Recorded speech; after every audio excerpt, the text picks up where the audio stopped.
Yeah, I don't know. I don't know why the thumbnail is broken. It's correct on YouTube, but the embeds in the Discord are still showing the previous one.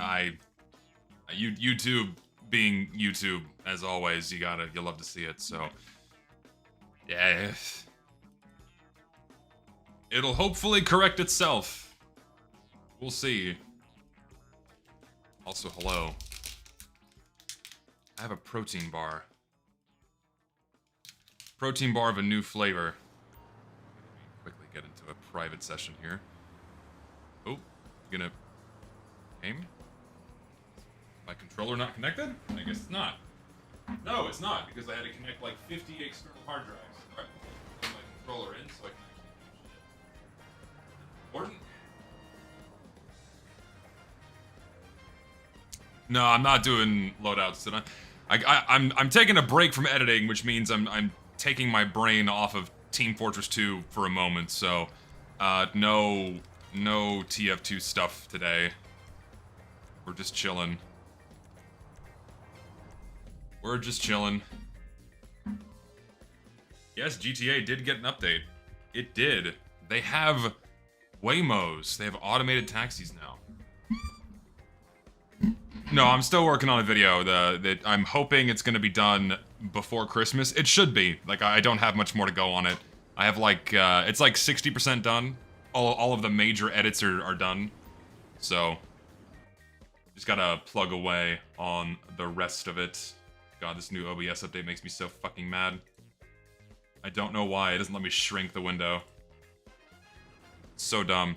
But no, we're just chilling today. We're just hanging out.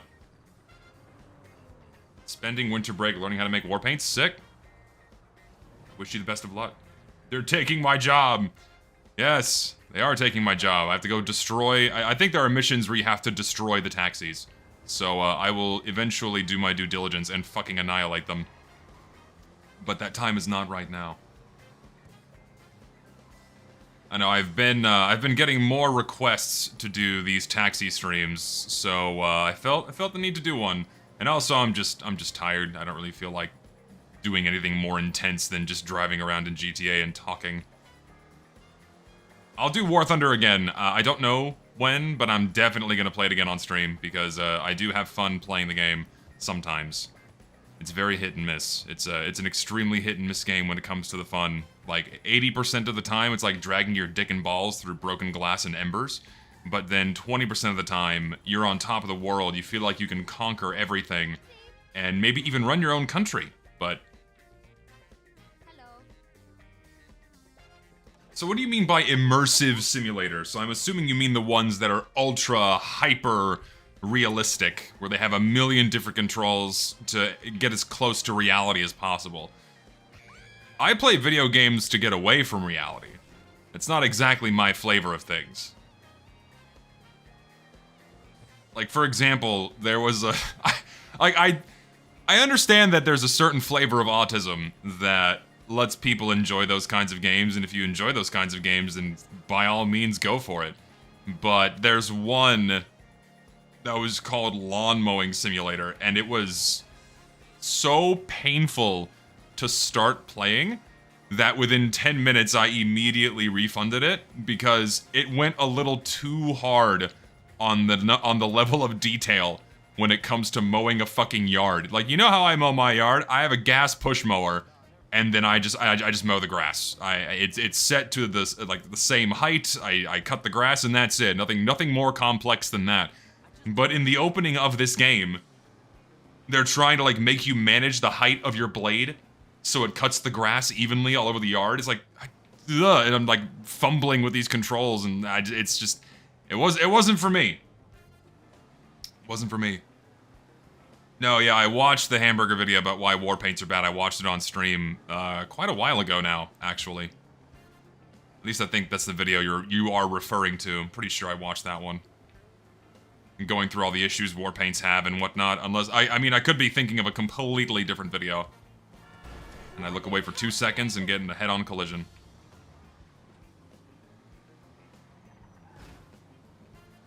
Thankfully, now that it's winter, you don't have to mow as much. No, yeah, I mean, well, in Texas, everything's just fucking dead. Everything is just fucking dead.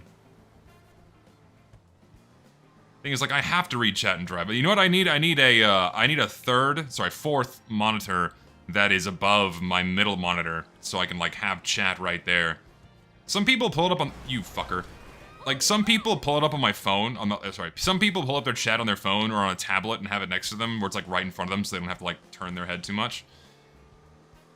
But I'm not that efficient. No, yeah, I mean, the Counter-Strike bots is something that's, interesting. This is nothing new.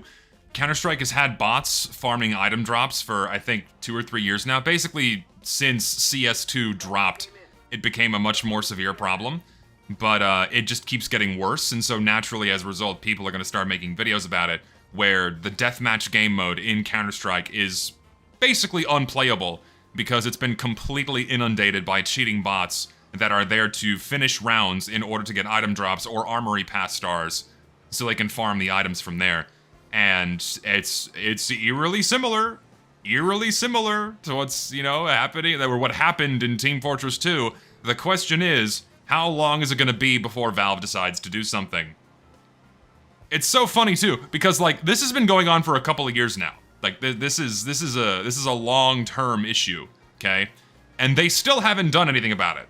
Not to mention there is a rampant and very, very severe cheating problem in Counter-Strike as well, and Valve seems perfectly content on not doing anything about that either. So I love the argument of like, oh, well, Valve cares so much about Counter-Strike, why would they ever care about TF2 and the money they make from TF2? Yeah, here they are earning over $1 billion a year from key sales alone, and they can't even be bothered to give this game the bare minimum level of maintenance it needs. Like, it's being treated the same way as TF2, because Valve doesn't have to do shit. They literally do not have to work on any of their games. All they have to do is copy and paste a bunch of content they don't even make into their games a few times a year, and it just keeps printing them billions of dollars. That they know how little work they can get away with. And so do you think Valve's gonna do anything about this bot problem? Fuck no, they're not gonna do shit. They're not gonna do shit until enough noise is made about the problem, which is what TF2 had to do, and the same thing's gonna happen. The same thing is gonna have to happen for Counter-Strike. Because Lord knows people aren't going to stop spending money on that game. It's treated as a stock market and not a video game anymore. So the money flow is not going to come to a grinding halt if the players decide to boycott, because most of the people that interact with Counter-Strike interact with it for its market, not the game itself. Let's be real here. You know what I mean? Lucid, my buddy old pal, who I know is in the West right now, on the current time zone. Hello. You are on American hours, sir. You're not asleep as I stream for once. Hello. No, yeah, Three Clicks Philip has made a couple of videos talking about the Counter-Strike bots, which is good to see. I'm glad people are actually willing to talk about problems in other video games, unlike TF2, where no one says shit. Yeah. Interesting how he didn't get backlash like you did for making that video. Well, remember, TF2 is like it's hard to describe. TF2 is in an even more extreme Valve bootlicking situation, or scenario, or position, whatever word you want to use it, where I don't know what it is about this game. In many instances, even more severe than Nintendo fans, people will just completely dismiss the worst things happening to this game simply by nature of, oh, it's Valve. Oh, it's Valve, and we love Valve, and everything they do is completely galvanized and without flaw. No, yeah, and nothing is happening in Team Fortress 2, and I guess people get really defensive about that, so whenever someone complains about there being a problem, it's like, no, don't do that, no, don't! You know, oh, they'll shut the game down! Why would you ever complain? Just be happy they keep getting us hats still, you know, the same song and dance we've been dealing with for like a fucking decade now. CS players shit talk Valve every other sentence, yet still spend money on the game. No, yeah. Because, and again, I firmly believe this. I would love to have some kind of hard numbers on this, where I'd love to know how many people interact with Counter-Strike that actually play the game. I suspect it is it's the minority of the numbers that you see on Steam. I suspect an overwhelming majority of people engage with Counter-Strike for its economy. you know? Oh, and I just... You know what, chick? Come on now. I can't... This is brutal. this is something out of a fucking comedy movie. Where I'm just running her ass over 6 times just to turn around. Oh my god. Tiny Kitty's Pet Pound. Been my go-to community server lately. Ignore the text chat and it's great. Yeah, that's kind of the problem with a lot of TF2 community servers now is you have your pick out of a very small pool, right? You got your pick out of a very small pool of servers, and you know a lot of them in that pool are decent. They're vanilla. They just you gotta turn off sprays or turn off text chat if it's not your particular flavor of crowd to be around, but you still get to play the game, so at least you have that. I mean, I play on the Furry Pound. I'm not a furry. They tend to spray some rather interesting imagery in those servers and engage in very interesting conversations. Definitely not my flavor, but it is a good vanilla TF2 server, so I play on it. Counter-Strike players is like 70% gambling addicts. I mean, again, I also firmly believe that. I cannot see the majority of people playing that game actually playing it. I mean, if you just look at the videos on YouTube, and of course this is completely anecdotal, and, correlation is not reflective of reality, but if you look at the types of videos you see about Counter-Strike on YouTube, the overwhelming majority of them are about its economy, about the skins, about investing, about opening the cases. It's a minority of videos that genuinely talk about the gameplay and the game, because what has changed about Counter-Strike's gameplay over a decade? Like, not that much. Do you think Rockstar Games will be like every other current gaming company and make slop? I'm worried about GTA 6. Thank you for your content. I mean, not like GTA 5 doesn't have its fair share of slop baked into it. Like, it's a base good game, and there's a lot of good stuff in this game. And I feel like they're not stupid enough to really end-shitify GTA 6. I think they're gonna be a little bit more careful than that. I have confidence in them to do so. With how they've been treating GTA 5 okay, I can't see it getting worse. I can't see it getting worse. If they do release an inferior game to GTA 5, then that's really gonna piss people off. Because GTA 5 is, they got big shoes to fill once this game is phased out. They really do. Do I have a Bloop plush? Dude, if Blue Panda made plushies, I would buy one immediately. I love his little pink horse bunny. Is it a bunny? Whatever it is, the horse rabbit character he has. The Balloonicorn bunny plushie. I would absolutely buy one. In a heartbeat. Never played a GTA game. How much am I missing out on? I mean, you are missing out on one of the biggest franchises in gaming history. If you've not played a GTA game, I highly recommend that you do. They're mostly good games. They have some flaws. GTA 5 probably having the highest volume of them, considering it's a, big live service game with live service monetization schemes and, and all that stuff. But it's still got a lot of good stuff mixed in. God bless you and thank you. Everyone will eat up the $100 slap regardless. I don't have much faith. While that is true, I think things are turning around quite a bit, where I think game companies are realizing that they can't push an expensive game and then have it be abysmal slop dog shit anymore. Like, the volume of people that just don't care is slowly beginning to shrink. Because even now, the most detached of people from the content they consume are beginning to realize, like, oh, this is actually really lame and shit. And it'd be better if this game was better, or this show was better, or this movie was better. And so I think things are slowly starting to turn around because companies have pushed the limit for too long on how little they can, or how little work they can do and how much they can get away with.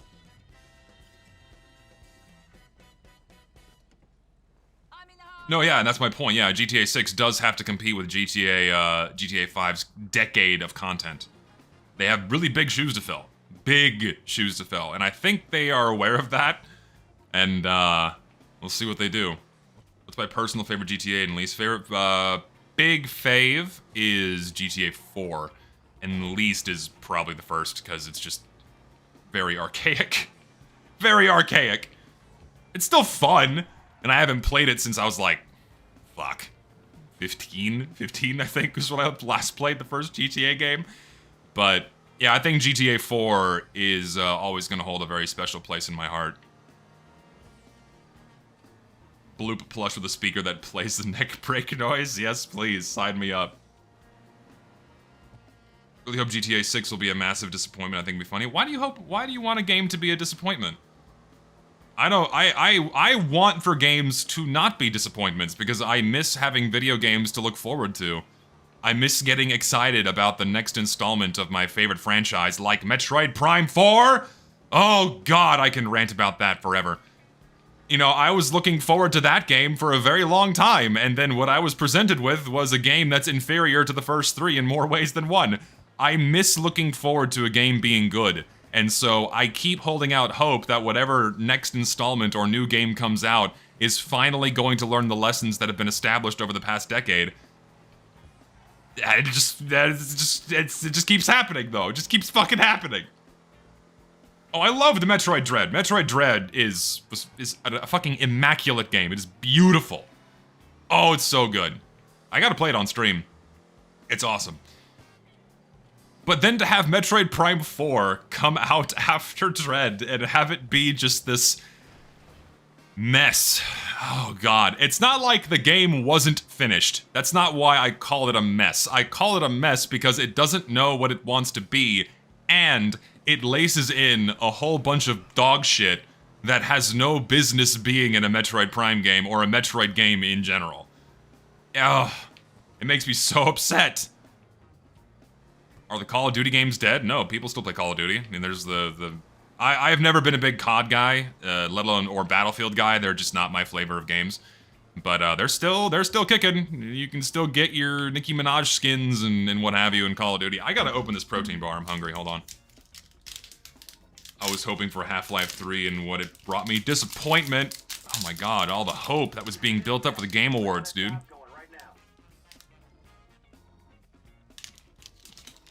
Oh my god, this protein bar tastes like a Snickers bar. This is awesome. That's fucking good. My god, they know what they're doing. 3 grams net carbs, 20 grams of protein. Fuck yeah, dude. Pardon me as I chew.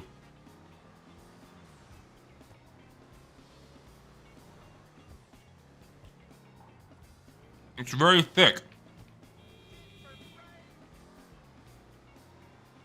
Oh, hold on. I gotta finish chewing.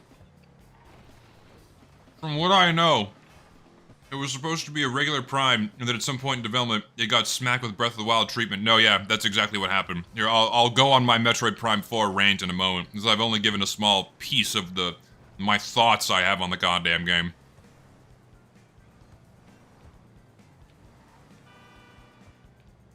Like, people were getting hyped about Half-Life 3 because we had, like, this perfect storm of McVickerism spinning about, like, oh my god, there's all this secret stuff going on there. They are working on a Half-Life game. They are working on it. They absolutely are.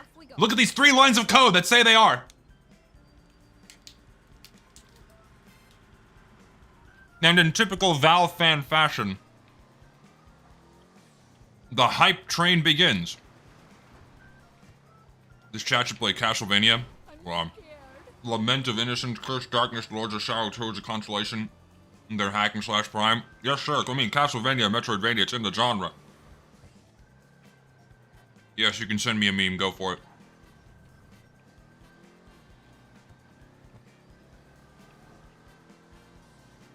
I like Mars bars more than I do Snickers bars. I will say, though, Snickers bars used to be better. The quality of the ingredients they put in Snickers bars now is not the same as they were like 10 years ago.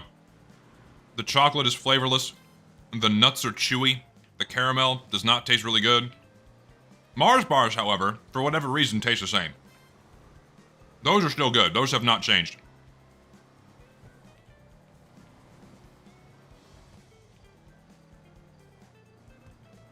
Dude, I'm gonna go buy a whole box of these fucking protein bars. This is really good. Milky Way is still the best? Nah, okay. Okay. In the chat, what is y'all's favorite candy bar so I can appropriately judge? Is trolling in my chat allowed? Just be chill. Don't try to fuck with people. I would prefer you don't do that. I have one rule in my chat, and it's don't be an asshole. Payday, Twix enjoyers, 100 grand. Okay. Hey, Mounds. Got some coconut enjoyers? I go for a good Mounds, man. Butterfingers I like the way they taste. They just get in my teeth. They're too sticky. So I don't like eating them. Babe Ruths are good. Three Musketeers is kind of plain. I need some textural variety in my candy bar. Three Musketeers are just soft.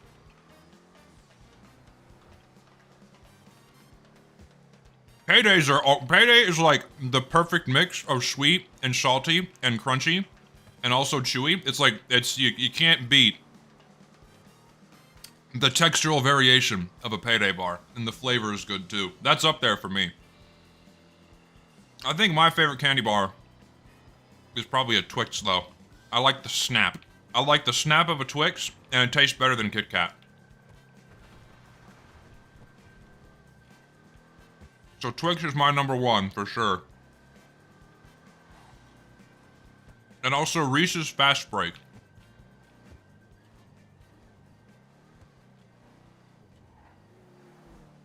I love me a Reese's Fast Break bar. Crunch is okay. I like the Crunch balls that come in the box, you know? You get them at the movie theater. They still have that? What are they? I know movie theaters have really upped their game in terms of the fare they sell in order to get people to come back. Thank you so much. Because movie theaters are a dying industry.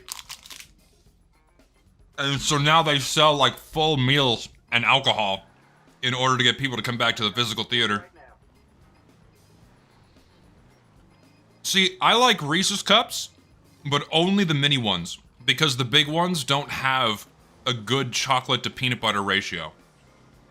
The small ones are better, because you get like a good balance.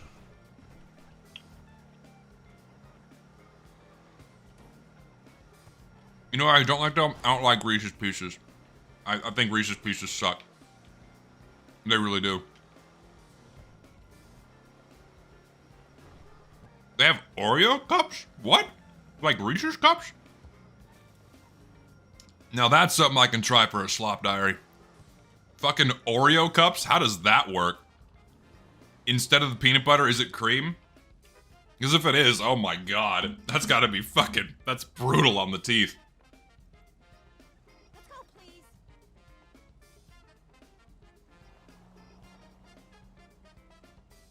Kit Kat Chunky? I don't think I've ever seen that. Granted, I don't like go out of my way to shop for candy much. You know, and whenever I am shopping, I just go to my grocery store and whatever they have there is what they got. I've not seen Kit Kat Crunchy. How often do I check Discord DMs on my main account? I mean, I have notifications on my phone, so whenever I get a DM on Discord, I usually get a notification. But I have notifications turned off for like all other Discords except my own and then just my DMs. Otherwise, I don't get notifications for anything because it just gets overwhelming. I usually treat DMs on Discord like emails these days anyway, because most DMs that I receive are not from friends. It's people like trying to get in contact or discuss, you know, quote unquote business as business can be on about YouTube videos and shit. So yeah, they sell some Milka products in America, but not that many. They're not very common. They're okay. Dude, okay, I lied. The Ritter Sport marzipan is my favorite. I completely forgot about those. I fucking love marzipan. I could live off marzipan. Ritter Sport marzipan. Inject that into my veins immediately. I could genuinely live off those forever. Actually, any of the like the Ritter Sport biscuit ones that have like the crunchy biscuit in the middle. Oh god, the butter biscuit one is fantastic. Holy fuck, give that to me immediately. Scrumptious. Favorite vegetable and fruit. I like broccoli because you can do a lot with broccoli. You can cook it in so many ways and put it in so many things. Broccoli and then second place are carrots, because you can imbue a lot of different flavors into carrot. And I guess cauliflower too. Cauliflower is pretty bland and flavorless. You can really incorporate any kind of flavor you want into it. So those three equally. But fruit, I don't like fruit much. I almost never go out of my way to eat fruit. I don't like fruit. If I am gonna have a piece of fruit, it's gonna be an apple, but I usually mask it with like a half a jar of peanut butter, because I just don't like fruit that much. It's not like I hate it, I just don't go out of my way to eat it, ever. It never calls to me. I don't ever enjoy eating a piece of fruit. Like if I'm hungry and there's nothing else in the house and I want a snack and there's an apple lying around, sure, I'll pick it up and eat it, but really a last resort. No, dude, like peanut butter is, well, I lost my door and my hood at the same time. Yeah, peanut butter, if I could pick my favorite food, it's gonna be peanut butter. I could completely subsist off of peanut butter and nothing else. Apples are the only good fruit. In my opinion, sure, yeah. They are the number one pick for me. I just don't like, okay, I do dislike berries. I don't like eating any kind of berry. It's a texture thing. I don't like eating things that explode in my mouth. Just not a big fan. I hate, and on that note, it means I also hate grapes. I hate grapes, and by extension, cherry tomatoes. I do not like cherry tomatoes. They're just too. I don't like how they explode and all the liquid. Hate them. I don't like grapes. I really don't. I also just don't like fruit. How do I go about separating game, Discord, and desktop noises in OBS? That is a really great question. I have no fucking clue. You might be able to insert each of them individually as a separate source and then turn off your desktop audio, which layers all of them. But I don't know if you can plug Discord in as a separate source. You might be able to. Merits research and or a Google search to see if that's possible. You can? Well, there you go. If you can insert each of those as a separate source, they'll be on their own audio tracks. So it should work. I can't believe Zesty Fruity Jesus doesn't like fruit. Man, I hate the fact that, like, I came up with this name in 2012, dude. That's how long I've had this name. That's been my screen name for that long. And that was before the word zesty was redefined to mean homosexual. Or coming off as homosexual and or flaming gay. I despise that the word's definition was changed. It was originally meant to be a flavor of spicy. A little zing, a little pop, that's what it was. But now it's been redefined into something else entirely. I hate it. Makes me mad. Because now people think I'm gay. No, okay, I like... The only way you can make me eat fruit is if you pulverize it into a smoothie, or you put it into a pie, and you mix it with a bunch of sugar to mask some of the earthy flavor. Then I'll eat berries. But otherwise, I'm really not gonna go out of my way to eat them. I like dried fruit. Dried fruit is good, because that concentrates the natural sugars in them. And of course, they add extra sugar. If you can make fruit like candy, then I'll eat it. If you can make fruit like candy, I'll eat it. No, I don't like passion fruit. I really don't like. And same for guava. Just bleh. I don't like it. I don't.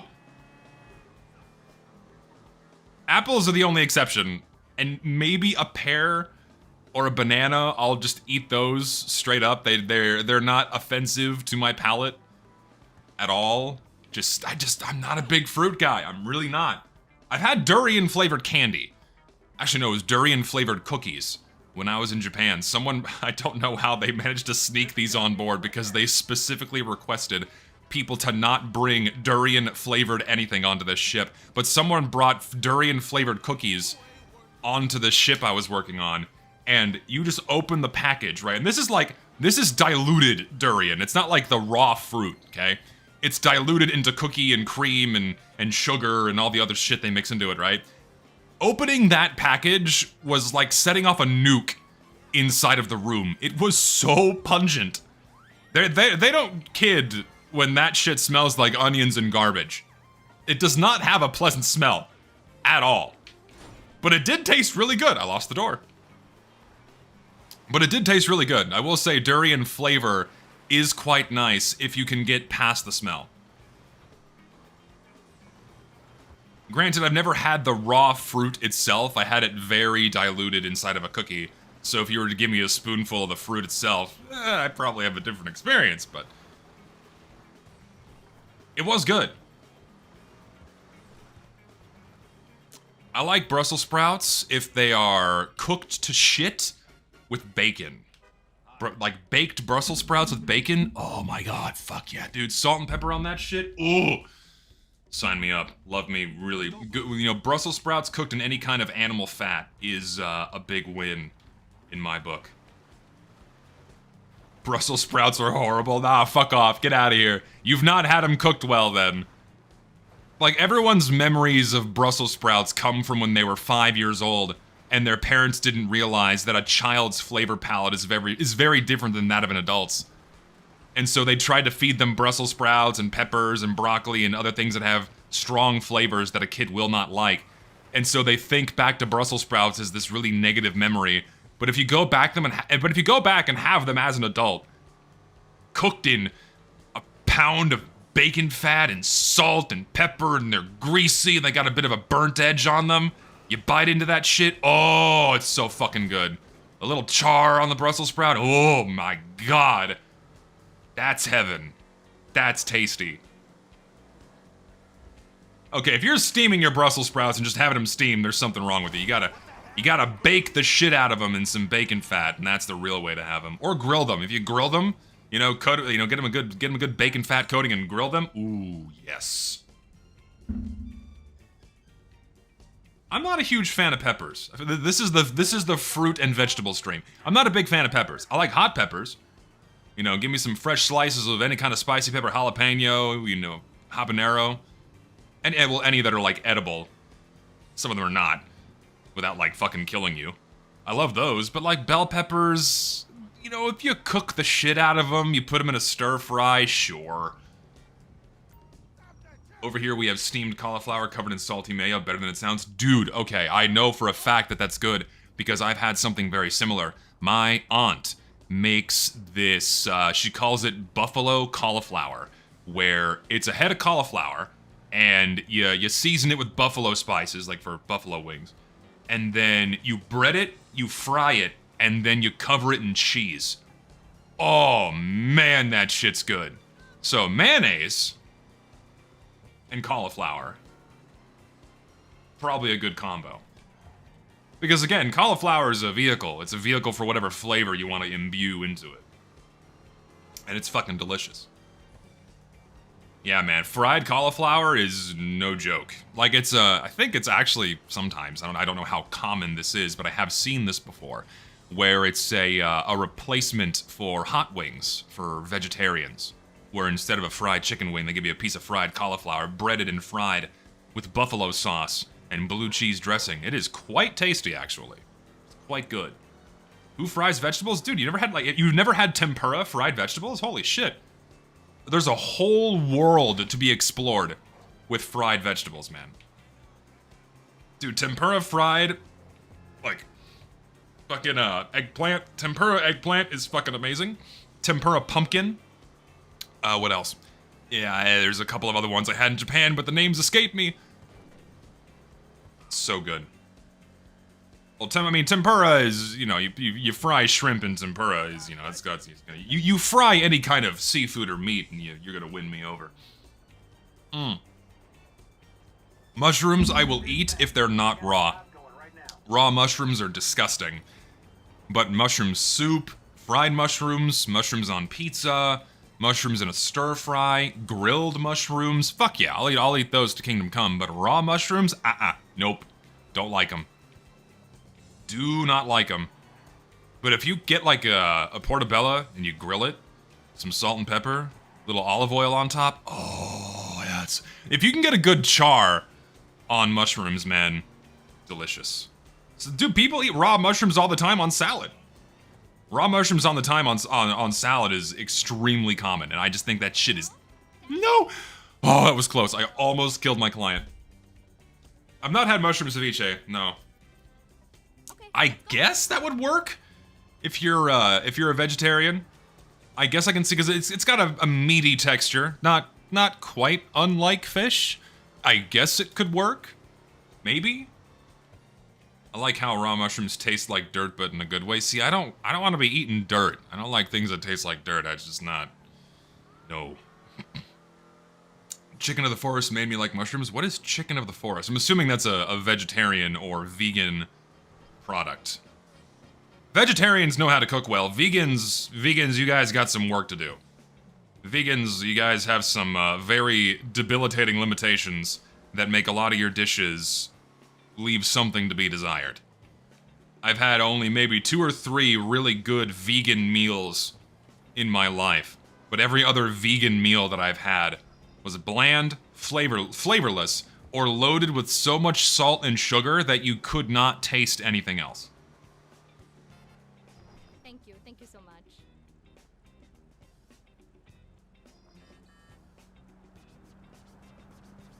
Vegans are modern lifestyle. That is true. It's a very modern thing, and now listen. If you want to be a vegan or a vegetarian because you're trying to be environmentally conscious or whatever, reduce your carbon footprint and all that jazz, whatever impact you think you're going to have on that, listen, all the power to you. I respect it, because it is a sacrifice to not eat some of the most tasty things on the fucking planet.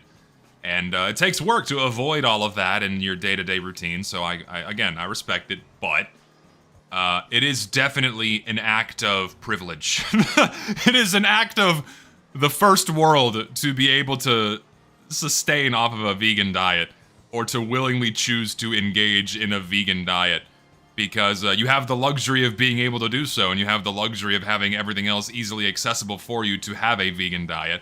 That's really only possible in modern times. Because 60 years ago, vegan wasn't really a thing unless it was like a medical problem, like you got what's that disease that you can get from a tick that makes you allergic to meat? Yeah, like if you get that, then you kind of have no choice but to become vegan. So that I understand, but... Hello. Nice pink hat, bruh. Heard about Hot Wheels gummies? I know they have gummies for every, like Scooby-Doo. Anyone have like the Scooby-Doo gummies when they were a kid? And Scooby was the opaque blue one with the best flavor. Or was it the Mystery Machine? I forget the exact pieces. But the Scooby-Doo gummies, man, now those were the shit. Those were fucking awesome. God, the horror, like, man, my parents, they couldn't have known, right? Because the whole health consciousness thing didn't really kick off until like after 2010. But the shit that my parents would sometimes feed me, because my parents were pretty good. They're pretty good. You know, they weren't completely aware of how awful processed food could really be, because I did eat a lot of it when I was a kid. But it was like the way it was sold and the way it was packaged, it's like, you know what? This doesn't seem like a bad thing. And like a pre-packaged meal of Salisbury steak and mashed potatoes, fuck yeah, that's my school lunch. Like, how could that be unhealthy for you? You're like, oh, there's salt in it, but whatever, salt, drink some water, you'll be fine. Like, you didn't really concern yourself with all the other chemicals and crap they'd put in the food, because that wasn't really a concern until it started making everyone sick and morbidly obese, which really didn't become a pressing, hot-button modern issue until very recently. So when I was a kid, I would eat all kinds of garbage. I would eat all kinds of shit, fucking Scooby-Doo gummies and Gushers and fruit roll-ups, and every now and again, like we go on vacation, I'd get Frosted Flakes and Corn Pops and Apple Jacks. Fucking Apple Jacks used to be so good, man. Oh, destroy that shit. Cinnamon Toast Crunch, honeycomb cereal. All those shitty corn products, man. Yeah, a lot of fun childhood memories eating all that crap. But then, looking back on it now and like looking at all the stuff they put in that food, it's like, holy crap, I can't believe I was eating all of that, and I'm not dead. The problem isn't the food yourself, but how much you shove in your face. No, a lot of the problem is the food. So when it comes to really heavily processed foods, they are genuinely bad for you. They cause inflammation, they cause circulation problems, they cause chronic health issues. A lot of like heavily processed food is genuinely terrible for you. Sure, when it comes to the volume, a little bit of it is fine. Everything in moderation is an evergreen statement. But if all you're eating is heavily processed stuff, it's gonna kill you. It's not just volume, but also the quality of the calories you are putting into your body. Definitely a factor. It cannot be ignored that the quality of the food you're eating has a significant impact on your health. Have I seen mac and cheese Cheetos? Ugh. I mean, why bother? It's just cheese again. So, I don't know. But looking back at the stuff I'd take for, I'm just thinking about this now, all the food I'd have in my school lunches, I would have, I'd have these pre-packaged, like, was it Betty Crocker? I forget, like, these pre-packaged microwavable meals that were, like, shelf-stable. They sold them in the canned food aisles. And we'd get a bunch of those because they were easy. You know, you just microwave them, and oh, this one's, like, Swedish meatballs, and this one's Salisbury steak and mashed potatoes, this one's chicken and dumplings. How can this be unhealthy? You know, it's chicken and dumplings. It's protein and carbs, it's got salt, but, like, you're not paying attention to how it's made, how the sauce is made, nor all the chemicals they mix into it, nor the fact that it's, like, packaged in plastic. Like, more than 5% of me is plastic now, guaranteed, because of all the packaging I've consumed inadvertently in my years growing up. You know, my balls have probably enough plastic to make a Lego man. Just kind of hanging out in there, swirling around. When I bust, it's like a 3D printer. It's the end times. I'm not gonna say that one. That next one, that was too raunchy. I was gonna make another sex joke about microplastics, but that was probably gonna take it too far. I'm gonna say, you fucking bust inside of a girl, you leave a dildo behind. You know, it's getting bad. But, thankfully I steer clear of all the microplastic filled food as best as I can. Oh, God. Where's this guy? Over here. Anyway. Like, now we're a lot more conscious of these things because it's come out that, like, oh yeah, it's actually not a good thing that all of our food is packaged with plastic and we have plastic water bottles and, like, I don't know if any of y'all did this either. I motion my hand like you can see me. Also, why is my camera not on? I just realized it's not on. Give me a second. Where's my camera? Hello. So, like, I don't know if any of y'all did this too, where in your household, you just had, like, a package of plastic water bottles in your refrigerator all the time, and then whenever you were thirsty, you would just get one out of the fridge, open it, and drink it. That's what we did. Like, we didn't drink tap water for many years. For whatever reason, we felt it necessary to buy pre-packaged water and then drink out of that, because there was this taboo that, like, drinking tap water is bad for you because it has the fluoride and Lord knows what else is in the pipes. But then all of the information came out that, like, oh yeah, if you're drinking water out of plastic bottles, you're also getting a shitload of microplastics into your system. So it's like, so okay, begin weighing your options. Do you want fluoride or do you want microplastics? So pick your poison. And then they came out with at-home water filters, and it's like, okay, problem solved. You know, you just get a water filter, it gets rid of a lot of the crap, and that's, you know, it just makes things better. Get in my taxi. So yeah, you get a water filter, and then you're good, you know?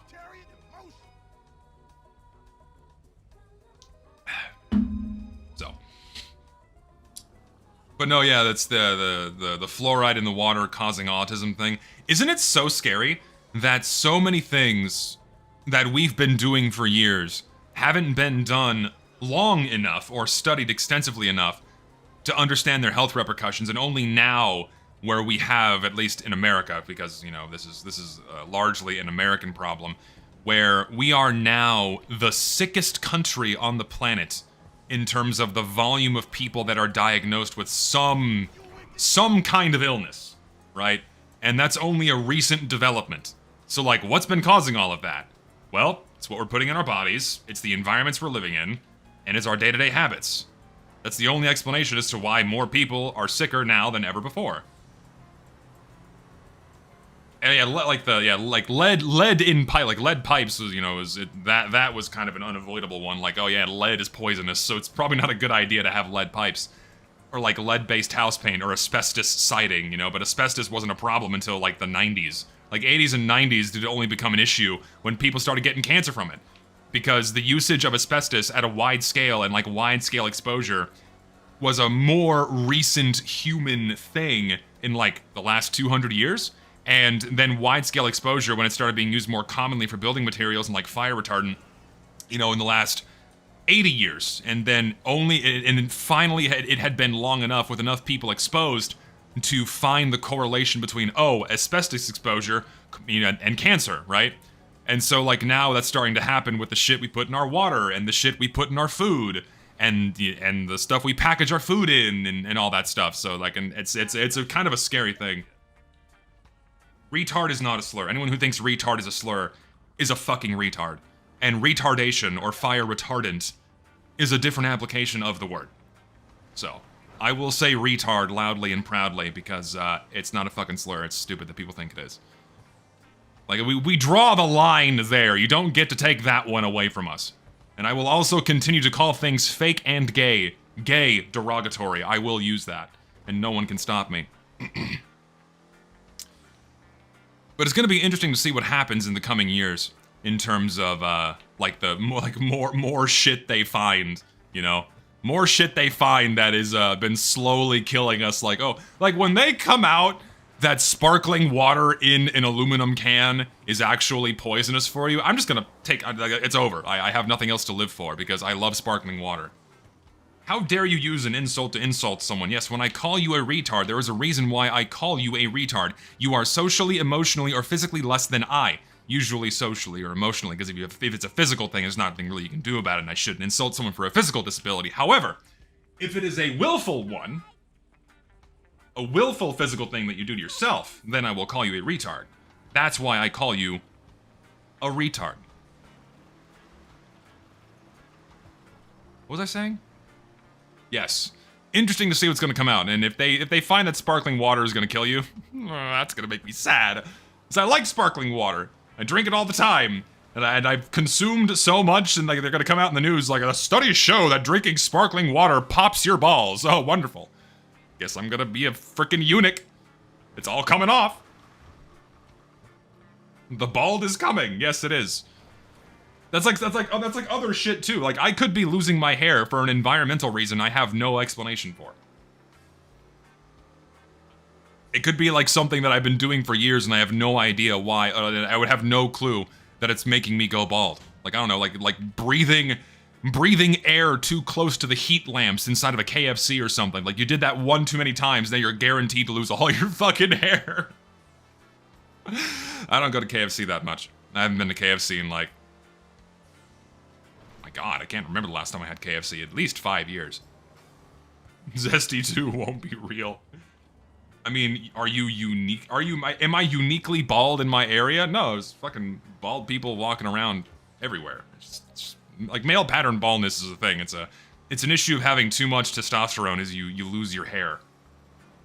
Or is it too little? I think it's too much. Like high testosterone makes you lose your hair, which seems like the wrong way around, but that's the truth. Blech. Your firstborn will have the same chemical construction as a 3DS printed Chadneck. Yeah. Oh god.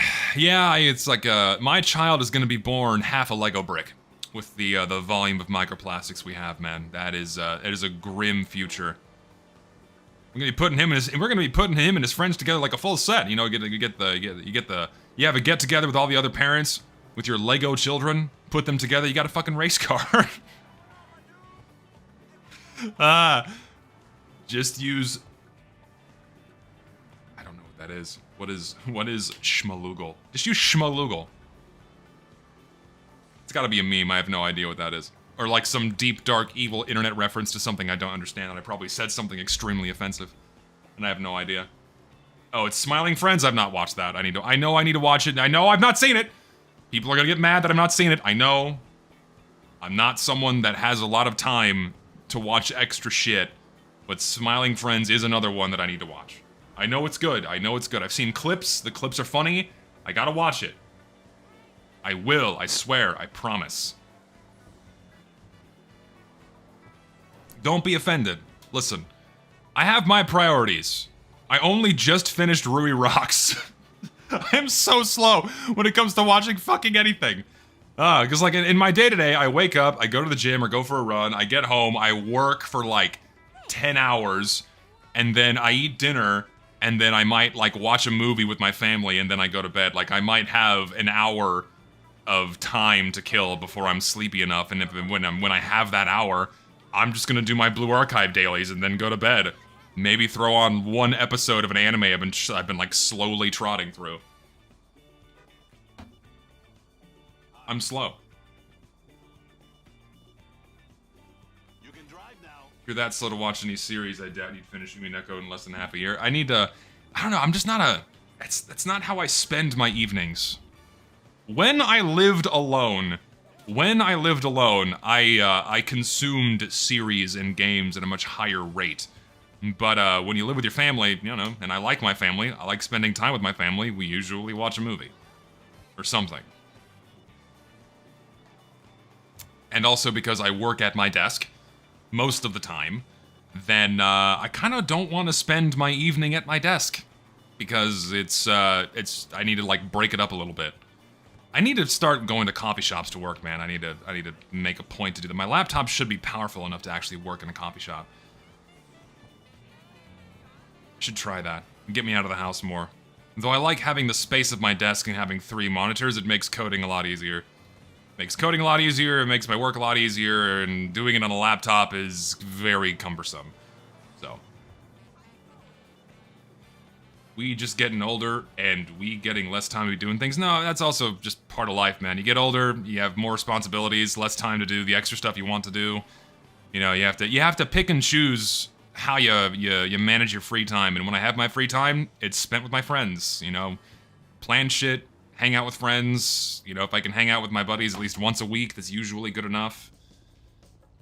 Just part of being old. Just not part of being a fucking adult. Just how life goes. This is dispatch. I got a job going right now. Do you think you should be able to geo-block people from different countries on Twitter? To what end? And also, isn't it something you can just very easily get around? Like you can get an account that's like based in another country. I don't think and for what, and again, it's like what end? Like, oh, I want to block all people that live in Sudan or something, or I want to block all people that live in Korea. I just have like this massive hate boner for Koreans. You know, I fucking hate kimchi. I don't want then Koreans. You know, they make me so mad. So I just don't want to see any of their tweets or something. You know, why? To what end? Like what, for what purpose? Yeah, and VPNs exist, so like you can just get around that crap. I don't see a benefit in it. And also, I feel like that's detrimental. Wouldn't it be better to be exposed to what other people say in other countries to give you a more well-rounded view on something? Of course, when you're talking about Twitter, first of all, don't use Twitter. Twitter is a maelstrom of garbage and fuck, and half the shit you see on there is from bots. So don't bother. But when it comes to other things, it's usually better to have a wider set of viewpoints. Yeah, and also, yeah, and to that extent, just don't use Twitter. Twitter is a cesspool. Twitter is designed to keep you scrolling. And the best way to keep you scrolling is to keep you angry, and to keep you in some kind of elevated emotional state, be it anger or horniness, and that will keep you scrolling. That's the angle, so don't use it. It's designed to make you feel miserable and to waste your time, so you keep looking at it. Don't do it. Get away. It's not healthy. Yes, of course, all social media is designed to keep you scrolling. I'm not making exceptions for fucking Facebook or Instagram or whatever the fuck else there is out there. TikTok. You know, I don't use any of it. I steer clear as much as I can. Because it also just wastes time. It wastes so much time. Seriously, for anyone in here that regularly uses Twitter or something, download one of those apps that keeps track of how much time you have the app open. and just go and look at it at the end of a week and look at how many hours you waste scrolling through these apps. Seriously. All that time could have been spent doing literally anything else. Anything infinitely more productive to put yourself in a better mental state. It's my favorite Dragon Ball arc, and why is it Cell? That's where I stopped watching Dragon Ball, was the end of the Cell arc. I didn't watch any Dragon Ball beyond that. Just cause never did. And now it's too much to catch up with, and will I ever watch it all? Probably not. I prefer Tic Tacs. I also prefer Tic Tacs. Love me a fresh mint.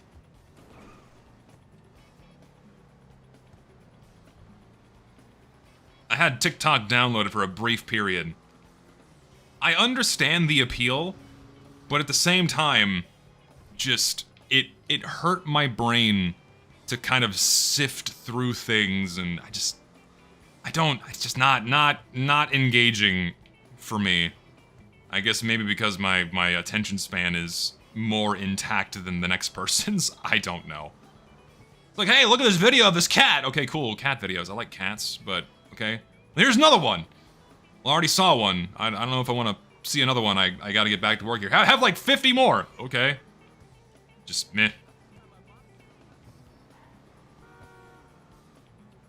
It's my favorite Tic Tac flavor. I just like mint. I know they have a bunch of like fruit flavors and other mints. I just like mint. Just normal peppermint.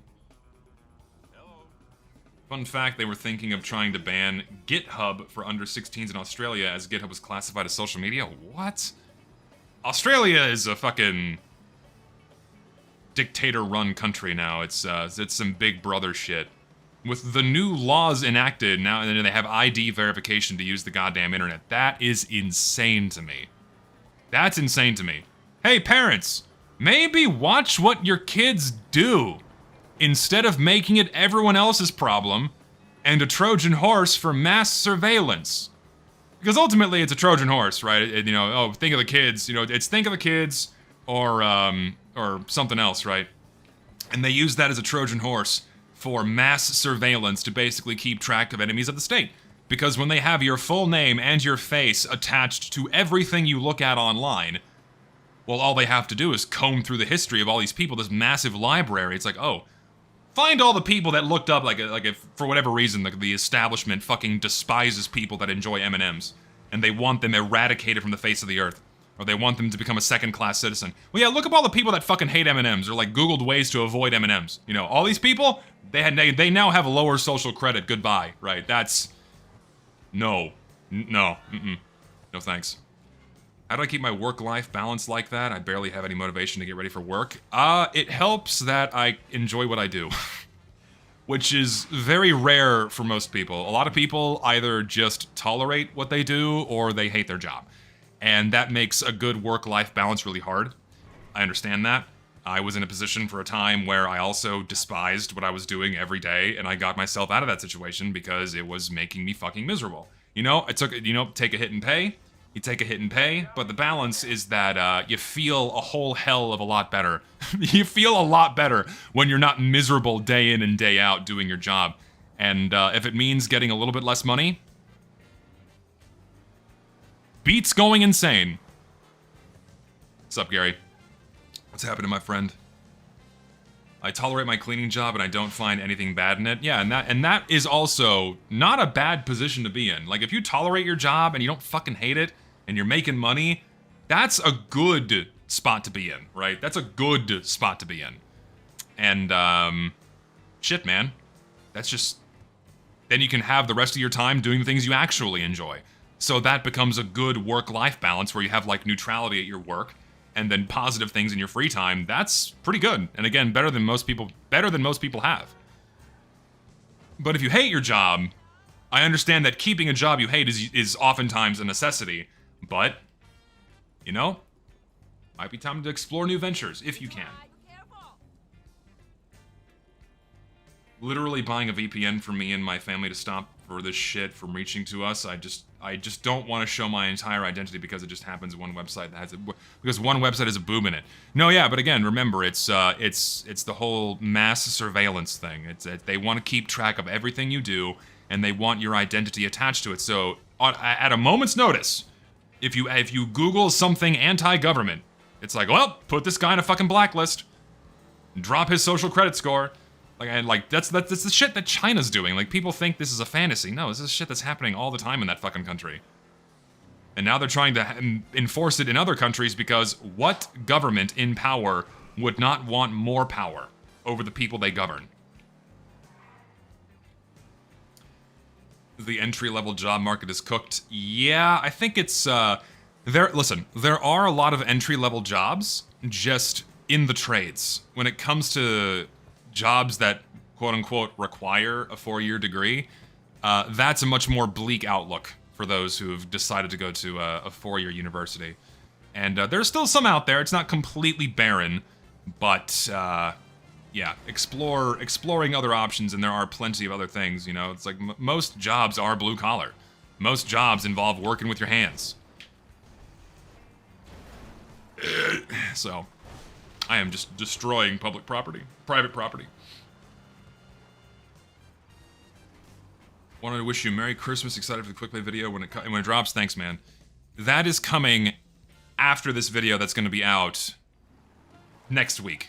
If not this weekend. It's almost done. I just have to finish the last little bit of editing. Next video should be done by this weekend or early next week. Before Christmas is a guarantee. Because it's almost done. I think people are going to like it. It's another little eye-opening video that I hope is going to change a lot of people's perspective on how they look at Team Fortress 2. And we'll see how well it's received. We shall see. Don't want to be the just work construction guy, but it's true. No, yeah, there's a lot of jobs that involve working with your hands. You know, carpentry, welding, plumbing, masonry, you know, all laying tile, painting, all that stuff. There are tons of jobs that involve the trades like that, and people avoid them because it is hard work. It can be back-breaking labor, but it pays. And if you get good at it, you're pretty much always going to have a job. You know, AI-proof jobs are going to be the way of the future. Cooking, another one, you know. I was talking to someone the other day, that was a line cook. You can fucking cook, man. You don't have to go to culinary school if you can be a line cook at a pizza place or something, like, or any kind of restaurant. Just fucking go for it. And if you like it, it doesn't kill you. It pays. Lots of options. You never learn. You never learn with hard labor. What do you mean never learn? Never learn what? Because there are a lot of skills that involve hard labor, and you learn them by doing them. Like, you think it's easy building a house? Fuck no. That's hard work. Best paying job right now is a RAM seller? Oh god, that's a shitstorm, isn't it? Yeah, AI is paving the way for expensive computer builds. You love to see it. First it was crypto, now it's AI.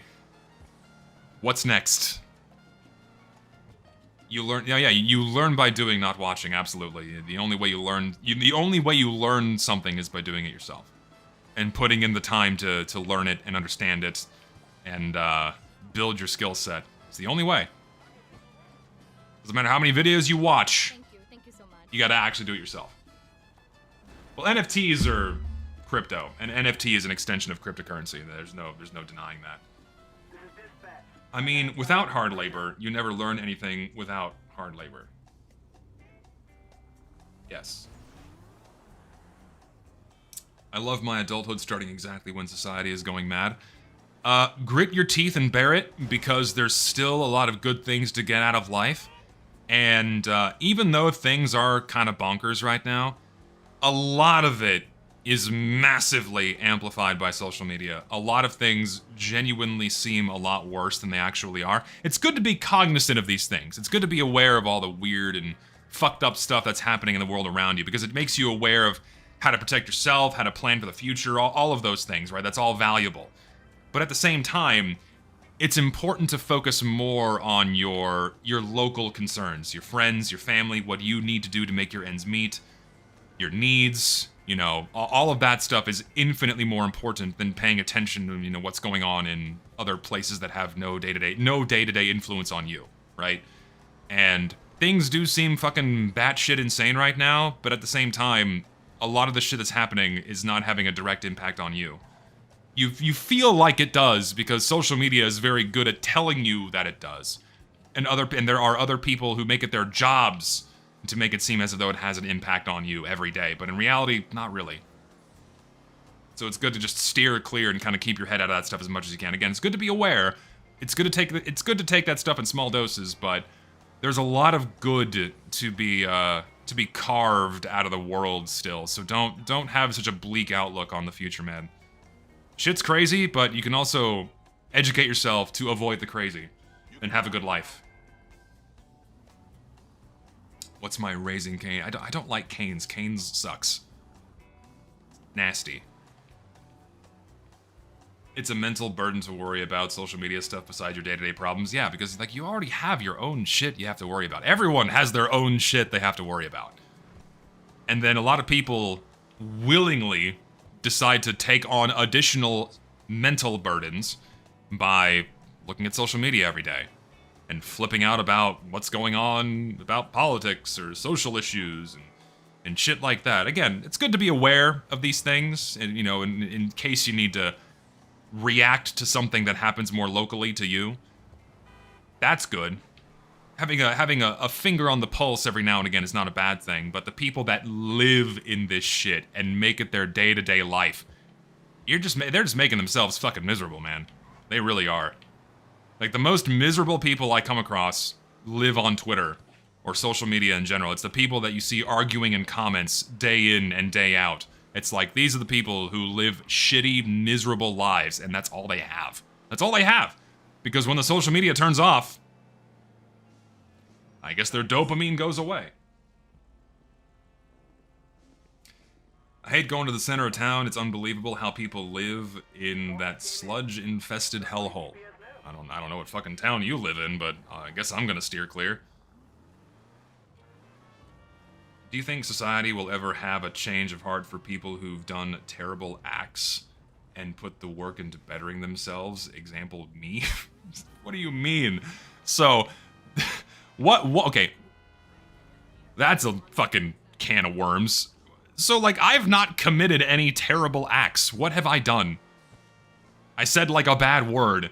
Oh, no, and I have an opinion that a fuckload of other people also have, and I shared that on social media and made people very angry. Ooh, oh no. Heaven for fucking bid, right? Like, that's nothing. That is nothing. Who gives a fuck? But, like, when you ponder that question for things that are genuinely terrible acts, then that gets into, like, a deeper philosophical argument that I'm probably not well equipped for.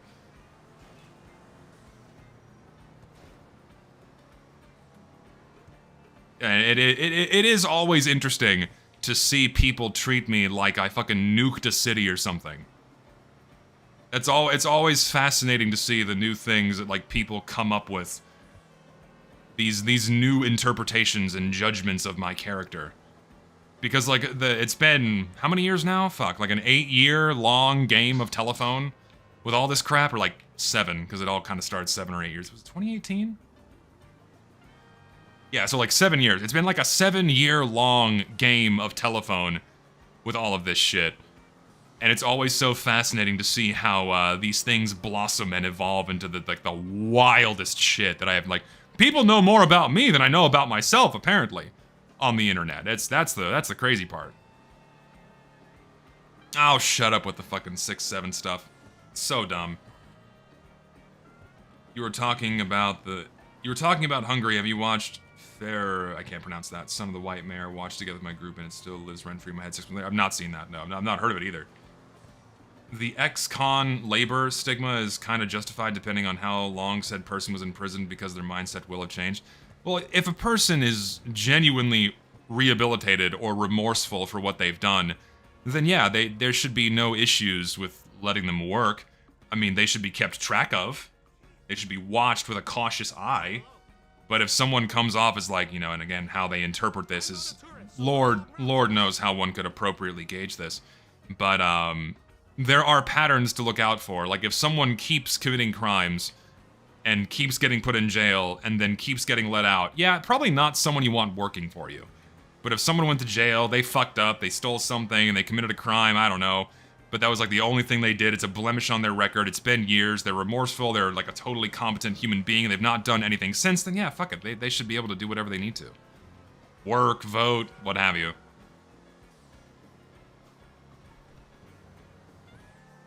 Just want to say that I originally didn't care about your whole situation, but the more I learned, the more I do realize just how much bullshit got thrown your way. I'm in your camp now. You're the goat. Thanks, man. Yeah, I don't know. You just get used to it. The volume, and that's just part of being online and being forthcoming and honest with your opinions, and how I share them too. Like I don't pull punches or sugarcoat shit. And a lot of people online are very averse to that. People prefer blunted edges, softened blows. Spicy opinions delivered with a spoonful of sugar and or milk to keep the temperature down, but I don't do that because what's the fucking point? It's like, what value do you get out of an opinion if you layer and subvert it with anything that could potentially obfuscate the impact it could have, right? What value is there in that? So I just say things as they are, or how I see them, and that just works for me. That's also just kind of the person I am. I'm brutally honest, and if you don't like it, well, you don't have to watch what I make. It's just that simple. No, yeah, a lot of people need their opinions milquetoast. They need them soft and squishy and optional, right? Is optional the right word? And I don't know, palatable plus dismissible. I'm trying to find the right word, but in such a way that they're inoffensive, right?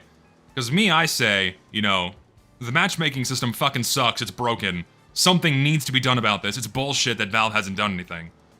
I just say that clear cut, whatever. And then someone else comes along, it's like, well, the game has its problems, and it's a little screwy here and there, but it's not all bad. That diminishes the problems at hand, and that's why I don't like sugarcoating shit. There's no value in it. It's like, well, some people might like this war paint. It's actually not too bad if you look at it when you squint your eyes and tilt your head. No, this war paint's dog shit because it's a fucking stock image with some filters passed over it in goddamn Photoshop. It's like, just say it. You get more action done when you are painfully blunt, and that comes with repercussions. It does, because if you say something people don't like, people will be equally as abrasive back to you. That's just the nature of how you compose yourself online or in life in general. If you are a naturally abrasive person, you're gonna get it dealt right back to you. That's all fine and good.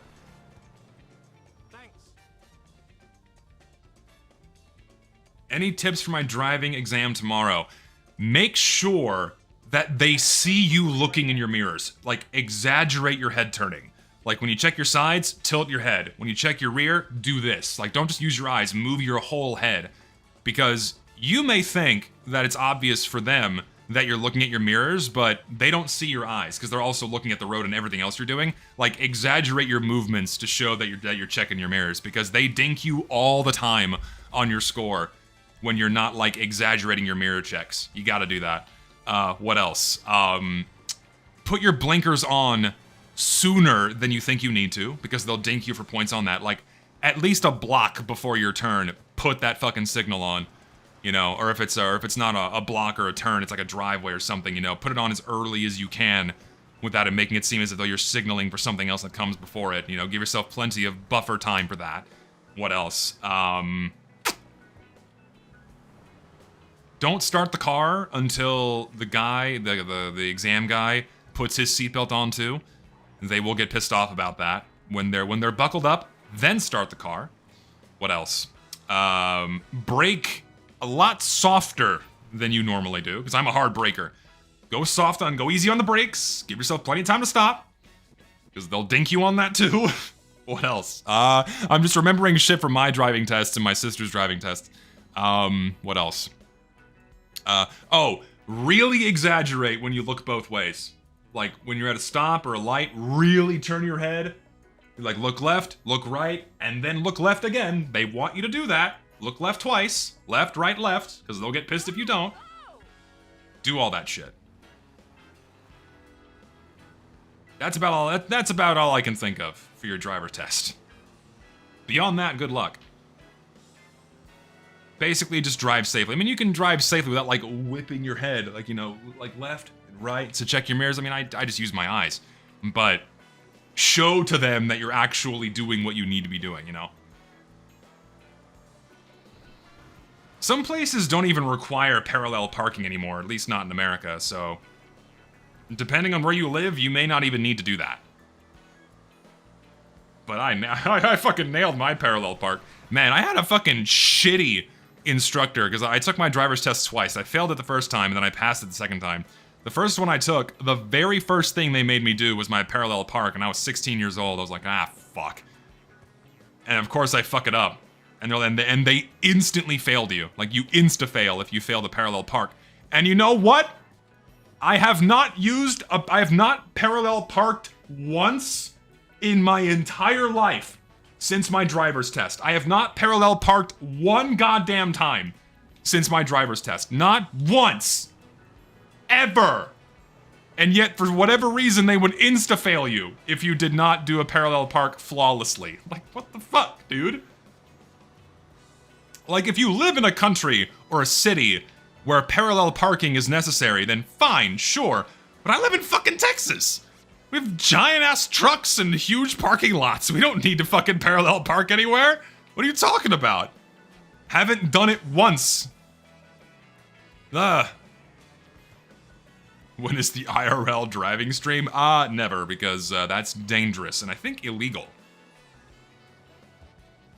Yeah, all y'all with y'all's licenses. You've parked either, you've parallel parked never or a single digit number of times.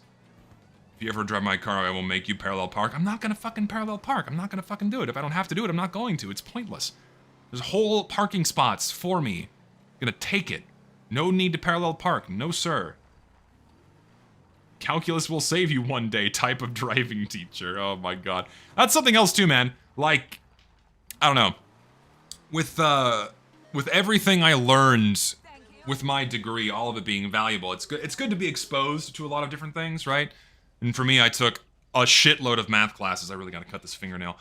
I took a shitload of math classes. I mean, let's see if I can remember my entire curriculum. It was pre-calculus, calculus, calculus 1, calculus 2, calculus 3, linear algebra, partial differential equations, differential equations, then partial differential equations. I took all of those math courses. How much of it do you think I still use? Probably 20%. Probably 20%. And do I remember the other 80%? It'd be difficult. I'd have to really refresh my memory. So, well, I'm gonna put on some other music because my playlist ended.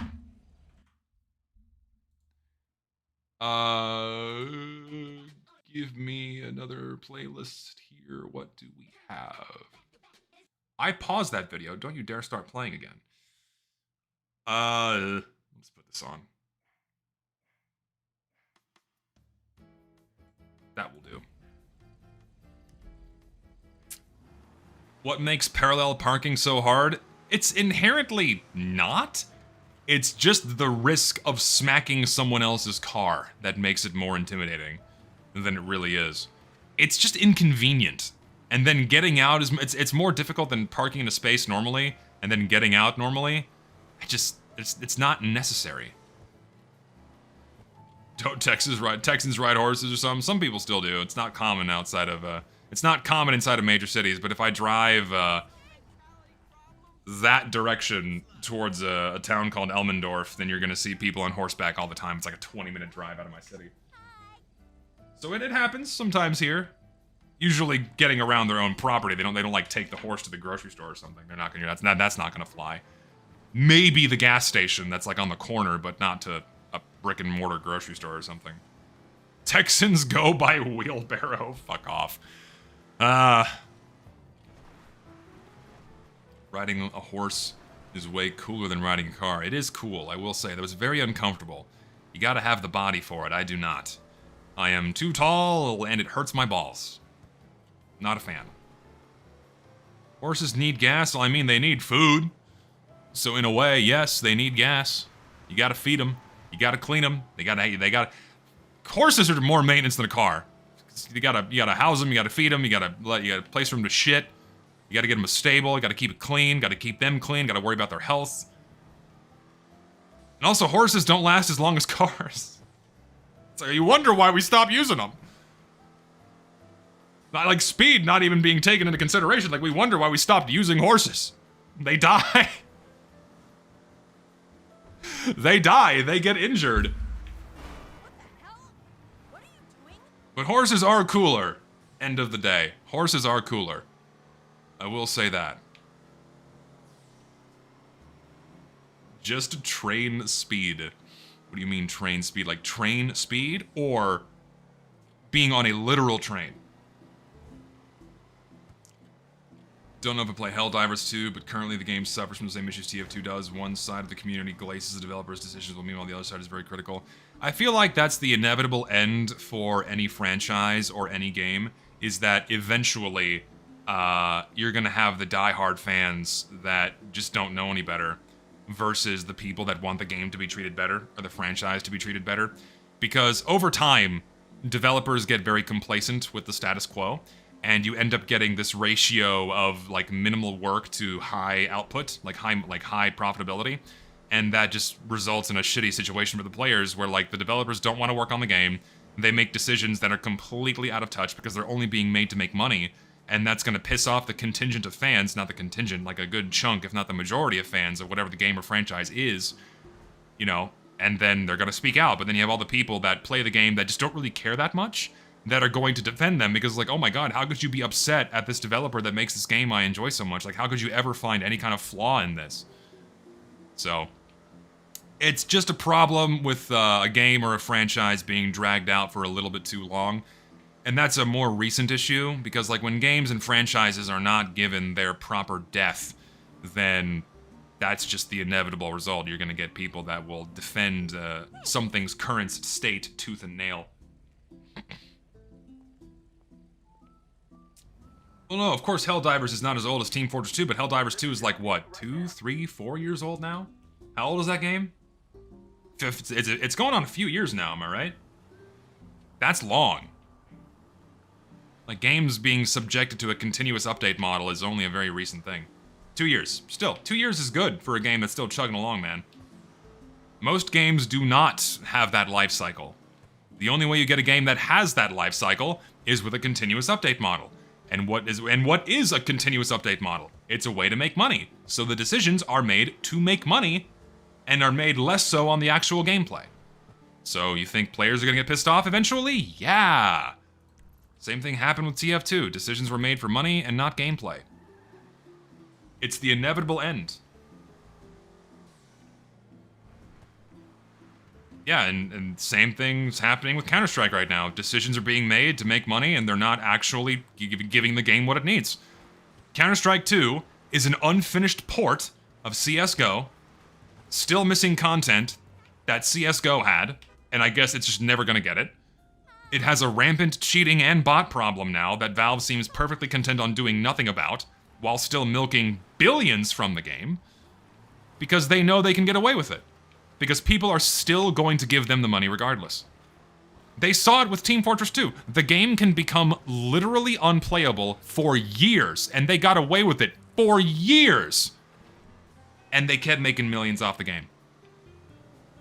Why wouldn't they do that if the Counter-Strike fans let them? Why wouldn't they? Why perform the work if they're not being pressured to do it?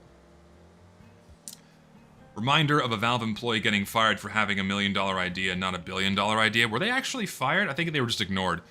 But they weren't fired, but the cool idea was dismissed because Valve thinks in billions and not millions. At least anything that comes from their own end. When it comes to all these other games they host on their Steam platform, well, all the different millions add up, and they care about those millions. Some player catalog all the CS2 bots from release, and they found that only 10% are banned. Yeah, I caught that. I watched that 3 Clicks Philip video. Very cool to see other people keeping track of bot accounts like I did. I guarantee you all of the ones they logged are likely going to be deleted soon, because as soon as they start being tracked and recorded, they all go away. And there's identical things going on with CSGO bots and TF2 bots. All of them are they're all part of the same Steam groups. All part of the same Steam groups. All the same layout, you know, same type of, you know, profile picture, naming schema, all that shit. You know, they're bot farms. And they're all purchased accounts that are usually purchased in bulk that were either stolen or auto-generated for the purpose of botting. It's the same shit. It is the same shit I put in my videos, except happening in Counter-Strike. Except it's going to be worse in Counter-Strike because there's a lot of money to be made. A fuckload of money to be made in Counter-Strike. Way more than TF2.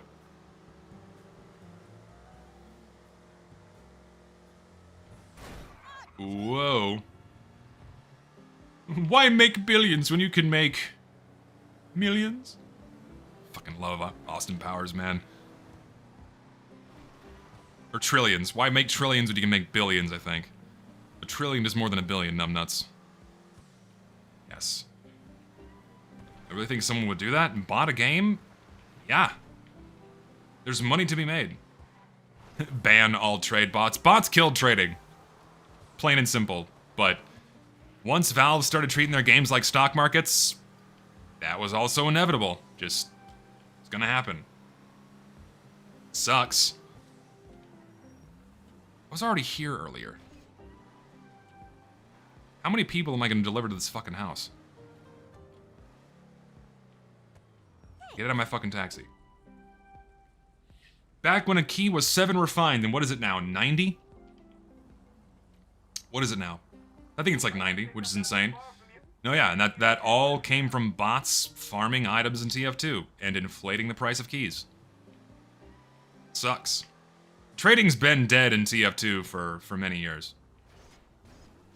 It's entirely owned and operated by one giant conglomerate, owned by self-admitted pedophiles, let's not forget that.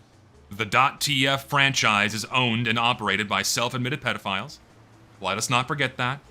Keep that in mind all the time before you use their services and buy things off of their website. You buy things from marketplace.tf, you are putting money in the pockets of self-admitted pedophiles that used scrap.tf and backpack.tf as a way to bring children in and exploit them. But people just forgot about that because that happened in like 2018, 2019. That's just memory hold and gone. And they're still around. These guys are still around. They still fucking run the show. What's the shortest distance here? I guess I have to go this way. No, Jesse is still involved. Jesse and the other guy, of course, they're still there. They run the show, man. They're still there. They never left. No, and they don't care. They don't give a shit.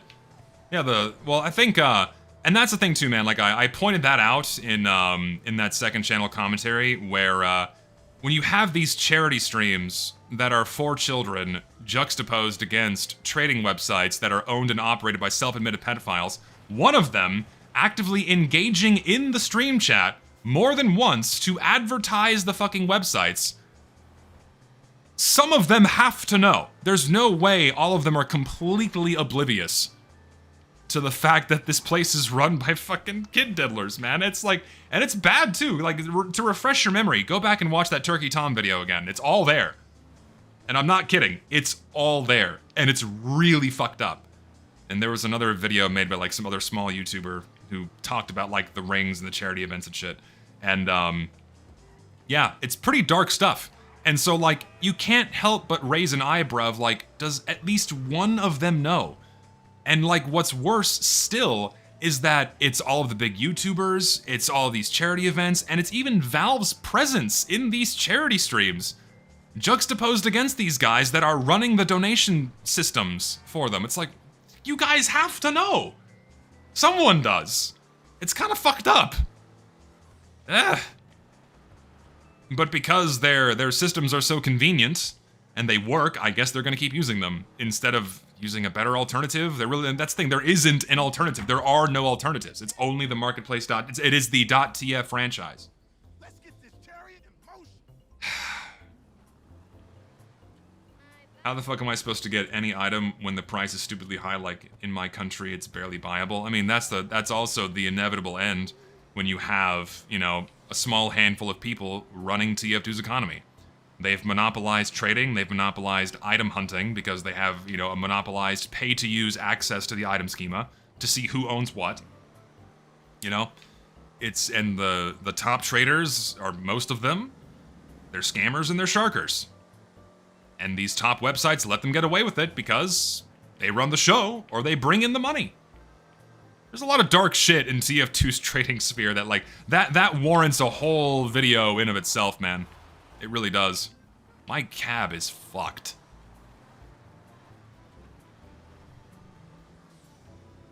I'd rather give money to the Russian scammers than the American Diddy Blood. No, yeah, that's why I use Manco.store. I'd rather pay scammers for something than pedophiles. I have infinitely more respect for a scammer than I do anyone that resembles a fan of the playground.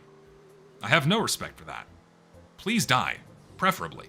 Remove yourself from the gene pool immediately.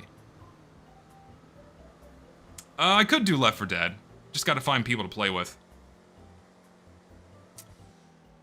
Because Valve was too retarded to make every case being able to be sold in the TF2 shop? What? Me, potentially. Get you in here. Honestly, every facet of the community has shit wrong. Yeah, every corner of the TF2 sphere is got its own. It's got its baggage. It's got its skeletons. It's all ingrained and mixed up together in this big slurry of fuck. Game's 18 years old, man. It's had a long time for stuff to grow and fester. And it's all ooey and gooey, and it's never going away. It's stuck to the game like tar. I could do Project Zomboid, too. Am I 18? I'm 87. I'm canonically 87 years old. Now, it's official. I'm a senior citizen. I say I'm a senior citizen so I can get discounts at the movie theater. I get $5 matinees and free popcorn.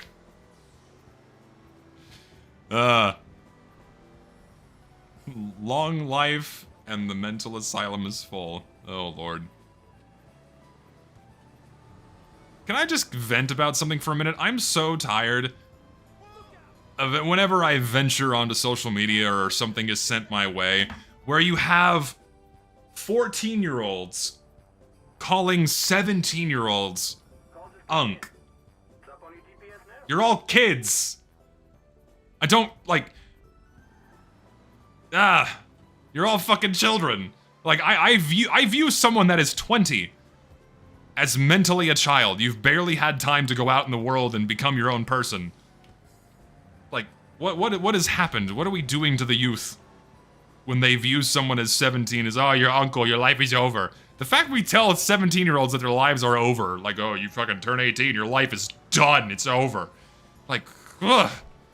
Help us, God. Please help us. After this delivery, I'm gonna go, repair my taxi because it bothers me how fucked up it is. I'm literally an unk. And soon, my sister is married now, so it's inevitable that I'm gonna be an uncle in the very near future. That's fucking weird. Oh, God. That's a thought that yeah. I'm getting old, man. I'm getting old and the family is growing. Dinosaur emote. You could you just typed dinosaur emote. Didn't even put it in. Just said it. And somehow that's even more insulting. I feel worse now. Like, if you had just put the emoji, I wouldn't have cared, but the fact you, like, went out of your way to type dinosaur emoji, I'm just like, fuck, I am that old. Oh my God, it's more impactful when you have to read it.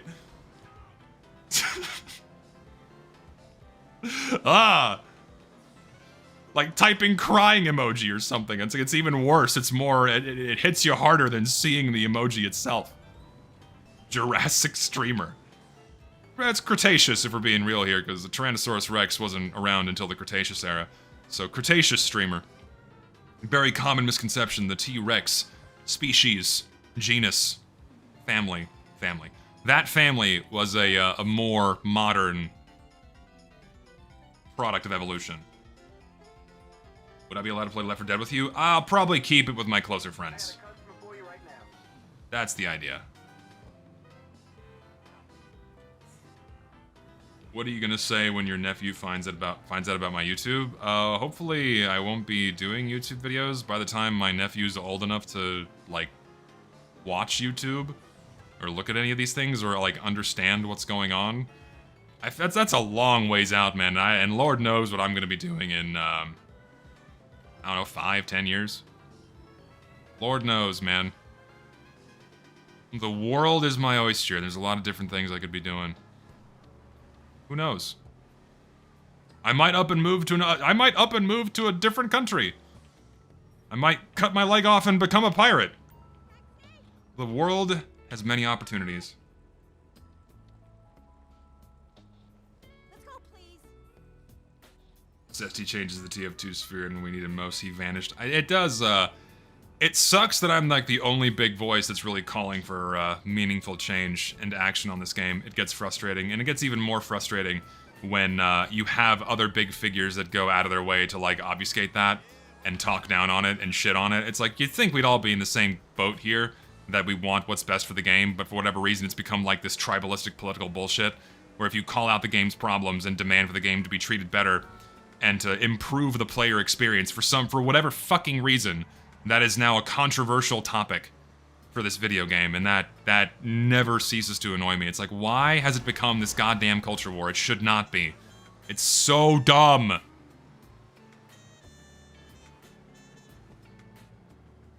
Hungary has no seas. You have lakes, though. When am I going to Europe? I am going again next year. I will be visiting. I'll be visiting Europe again next year for sure. Just gotta plan it. I was gonna go again this year, but that all fell through, unfortunately, sadly. But also kind of a good thing, because I went to Japan, I was there for a couple of weeks, and I was pretty tired after that, so it's like, do I really want to travel again? Probably not. I was pretty burnt out. Stuffing my face with snacks. I am looking forward to that. He's just complaining, like pointing out problems is illegal. I mean, the only way things get changed is when you complain about the problems. Like, you have to acknowledge the problems. You have to point at them and say, this is a problem, in order for anything to happen. And for whatever reason, that is taboo. Hate that shit. Have I been to Italy? No, I'd like to. There's a lot of history there, a lot of cool shit to see there. I do want to go one day. Going to Alaska this summer? Any recommendations? Pfft, shit, dude, I've never been there. I have no idea what I could recommend. Bring bug spray, because I hear the mosquitoes are terrible. Like, bring industrial grade bug spray, because you're gonna need it when you're there. Yeah, we have salt and vinegar chips here, man. Salt and vinegar is a very common flavor here in America. Is there a problem with complaining too much? There is no such thing as complaining too much until the problem is fixed. Complain as much as necessary. Like, there's no, like, if your fucking house is on fire, like, you're allowed to complain until the fire is out. Like, saying it once, like calling out a problem once is not good enough if it doesn't bring about a result that changes brings about a result that changes the situation. You must keep complaining until the problem is addressed. And if it goes ignored, complain louder. Find new tactics to complain. We did this with the bots in TF2. Valve wasn't doing jack shit. It took a YouTuber-sanctioned movement and a fuckload of noise in order for Valve to fucking do anything. Like, you have to keep elevating it until something happens. Like, you don't just say it and it's one and done. I have no desire to go to India.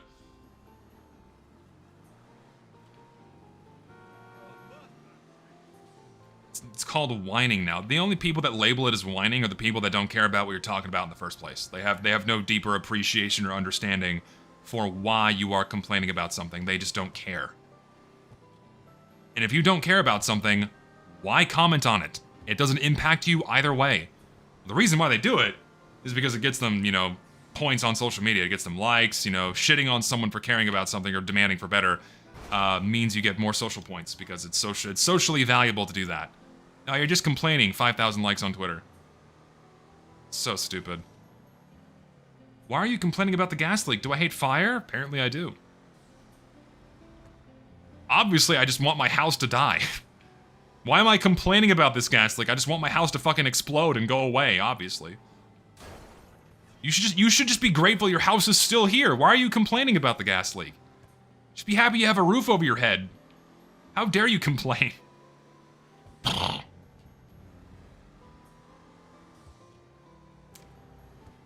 The sentence, let people enjoy things, has done irreversible damage on how we treat media as a whole. Yeah, it's stupid. Because it's this dismissive term to avoid any and all criticism or concern towards how something is being handled. It's like, well, what if we actually like abysmal dog shit? Then you won't care about it being improved. Gave my opinion on Gold Rush and someone responded with, wah wah, Valve killed my TF2 a decade ago and I don't know how to use community servers. Like, sure, Gold Rush is better still. I mean, if you like the mod, play it. If you don't like the mod, don't play it. That's really where it stops.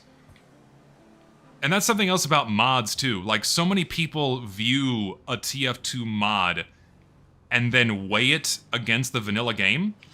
You're playing a mod, so you're not playing the vanilla game. You're playing a mod so you get a different experience that is not vanilla. And I see, and this happens with other mods outside of Gold Rush too, where like people weigh a mod's value in terms of how different or similar it is to the vanilla game. Like, no, it's meant to be a completely different experience, and if you don't like it, then you just don't play it, and that's where it stops. That's it. I just find that shit stupid. Or, like, if a mod doesn't have a fuckload of bells and whistles and, like, a Bugatti that Sniper drives around on 2Fort or something, then, like, therefore it's not a valuable mod because it doesn't change enough. It's like, the mod changes what it wants to change. And they made the decisions they want to make. And if you don't like it, then bye. Don't play it. That's why I don't like TF2 Classic. It's not for me. That's why I don't like Open Fortress. It's not for me. And I don't like them, so I'm not gonna play them. But if you like them, fucking go for it. Who cares? It's obviously giving you the experience that you want. So enjoy it. Go crazy.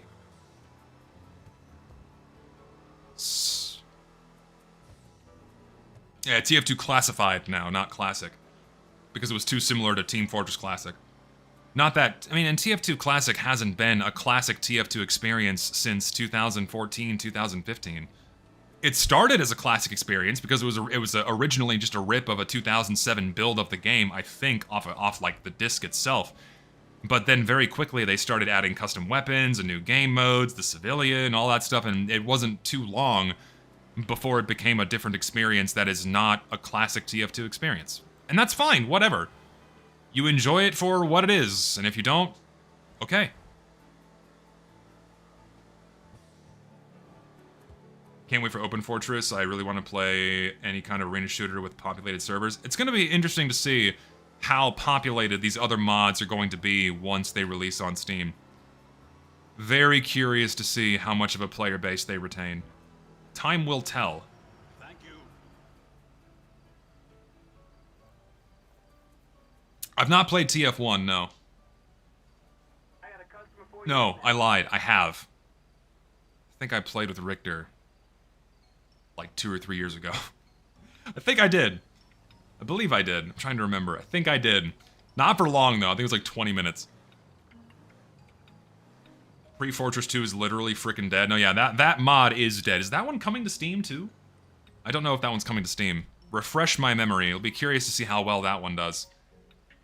I tried Pre-Fortress. Pre-Fortress is the one that has the different grenades, right? Like, each class has a different kind of grenade, if I'm remembering correctly, or is that a different mod?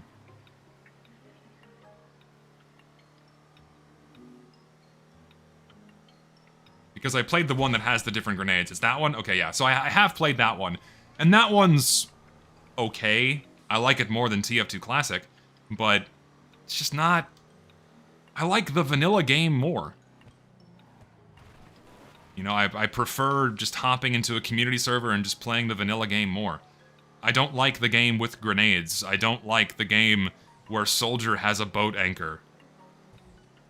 I like Gold Rush, but even though it's the closest you will even get to old school TF2, it will never be the same as 2011 TF2 Community Exchange. No, absolutely. Like, because it's more than just the gameplay itself, man.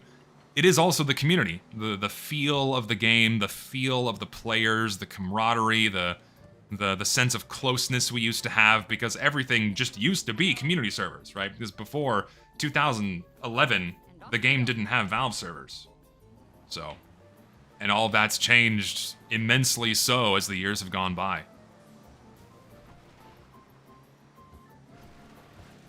Will I try out the mods when they come to Steam? Yeah, I'll try them out. I tried Gold Rush out. I may as well try the other ones when they come to Steam. It's going to be an opportunity to play the game with a bunch of populated servers, and it's a very convenient way of doing it. You just download it and play it through Steam. That's awesome. It's fast. It's easy. Fuck yeah. So, when the mods come out, I'll try them. Try them again. See how I feel. See if my opinions have changed. My favorite period was Love and War. For me, it was just 2012. I have the most fond memories of TF2 from 2012. It's when I really started playing every single day because I was in college. I'd get home from classes and just boot up the game, play on my same servers with the same people, have a good old time. My buddies and I would play this 24/7 Lakeside server or 24/7 Double Cross. Man, so many good times. I miss those servers so much. I really do. There's another server that played Nucleus all the time. We just wanted to dick around in a Valve server. It was really easy to do. Just get like 3 or 4 guys, find a server with enough people, and pile on in. Yeah. Better times. Way better times. After being in the cesspit of the Plants vs. Zombies modding community, I'd still consider TF2 a worse community to be in. Yeah, TF2's community is extremely insular and extremely competitive, and that's, you know, the modding scene is not exempt from that, where there's a lot of infighting, there's a lot of bullshit, there's a lot of drama. Again, because everyone just knows everybody, and that's just kind of inevitable. You're gonna have people butting heads. It's just the nature of it, and it sucks. I was a dumbass and played on 24/7 Dust Bowl. How are you dumb for playing on a 24/7 Dust Bowl server? Dust Bowl's awesome. How can you go wrong with 24/7 Dust Bowl? Unless it's like a Skyle server or something where they spoof their players and they're paying, then that's a problem. But 24/7 Dust Bowl? Fuck yeah, dude. One word for every source modding community is unprofessional? Well, first of all, yes, that's true. But also, you gotta remember, these guys aren't professionals. These are people doing these things in their spare time, and expecting professional decorum or a professional result is a very lofty expectation and just not reality. Because these guys work on these mods for no pay, out of passion for what they want to do, or whatever vision they have, and expecting something that resembles the competence of like a major game development product from a major game company is, you shouldn't expect that. That being said, the modding scene in TF2 has made some pretty amazing stuff over the years. There are talented people that work on these things. And they make some cool shit that people enjoy. It's pretty amazing that that can still come from people that just work on this stuff part-time. And it isn't their job. So that's cool to see. Well, yeah, and of course there's talented people, and there's also going to be assholes that get mixed into it. That's just the internet in general, where there's a power play to be deployed, where there's power to be had, you're gonna have psychopaths that worm their way into these circles and will do whatever they can to, I don't know, get their sense of self-importance or dopamine or what have you by being controlling or being an asshole or being a creep, who knows. They're just myriad of different fucked up people find their way into these circles to get whatever sick kicks they want. That's just the internet, and when everything is super compartmentalized and inside of these very tight-knit, insular groups, that's inevitable. High school clique bullshit, it just gets amplified online. Because you have the facade of a computer screen between you and the next person. So everything just gets worse. How long will the quick play video be? It's gonna be more than one. The first one's probably gonna be about 40 to 45 minutes long. The follow-ups will probably be shorter. Because the first video is establishing what the problem is. Because right now, the TF2 player base and the community can't even get a consensus on what the problems are. And some people just deal with the problems because they're so used to it that all you need to do is point at the problem again and go, oh wow, that is a problem. That does actually suck. No one's really done that in a very concise way, and I intend to do that as best as I can. Like, I outlined everything wrong with casual mode and the matchmaking system in my Meet Your Match video, but it's a fucking 4-hour-long video, and expecting people to sift through that just to get the nuggets of what's wrong with the game, you know, you can't really do that. So it's gonna be a more eloquent and elegant repackaging of the things I said in that video, alongside some newer findings and different perspectives on things that will hopefully really bring it home and get people to understand what's wrong.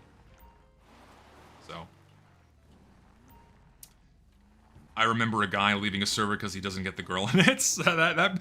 Dude, there are so many fucking creeps and weirdos online that just like go Discord server hopping looking for women or like people to fuck or people to like sext and do, you know, lewd things with. It's fucking weird, man. I've come across a few of those in my day. Like people that get like, are there any girls in here? Any girls in this Discord? Like I've had people come in my Discord in some years past looking for chicks to flirt with. Like, dude, you're in a TF2 Discord. There are no women here. Come on. Get the fuck out. It's just the internet, man.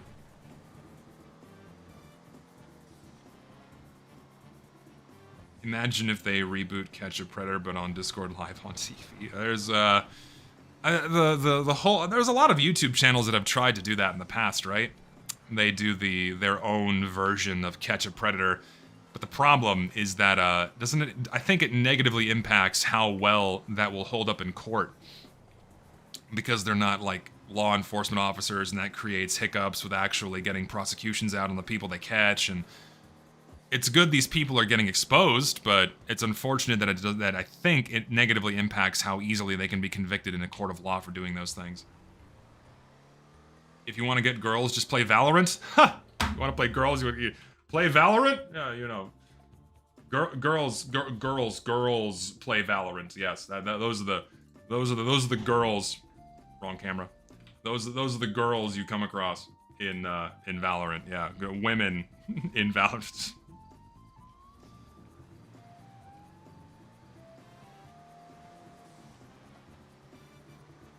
You want to get girls play League of Legends? What? They're like, no. What women play League? Huh?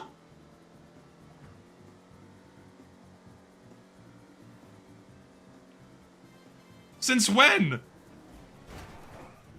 That's not how you stand chariot. We're good. I think that was 4 rolls. Want women play CS:GO? I like how you type that like you're a caveman. No, I'm not calling you a caveman. It just reads off like a caveman, like me want women in Counter-Strike. Me want women in TF2. Grug want TF2 woman. Play soldier with. Have fun. Good time women in TF2. Yes.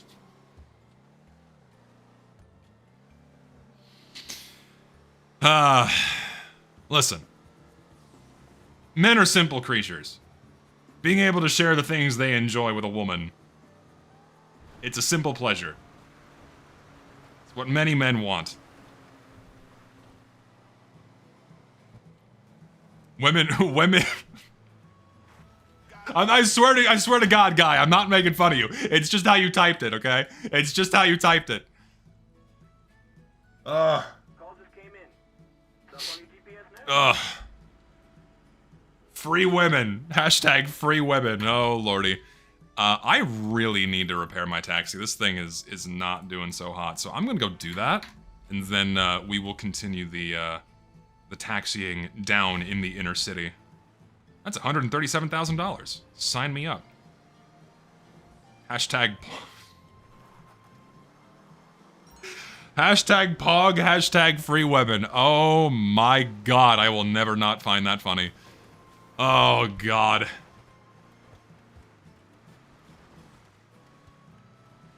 So, I have my garage in Sandy Shores, but I want to go to this other one because my other taxi is there.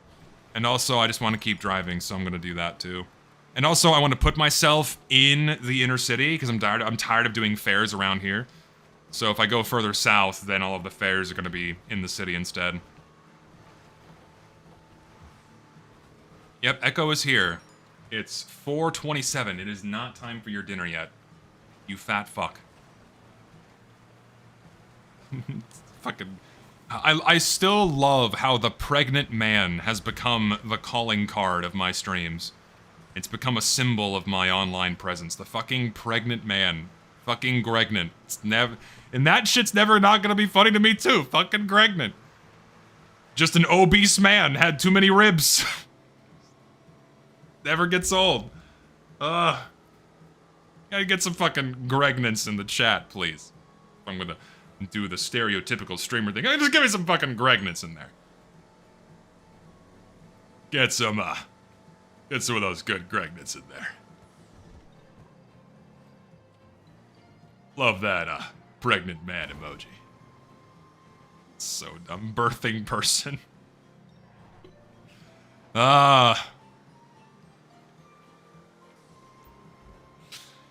Help me. My voice is tired, so my Warburton impression is not as good as it could be. We'll hire you as the Crunk voice for my War Thunder commentary. Ah, hell. It's only one of few impressions I can do. That's the only good one I can do consistently. Gary, can you fucking ban that guy, please? If you'd be so kind.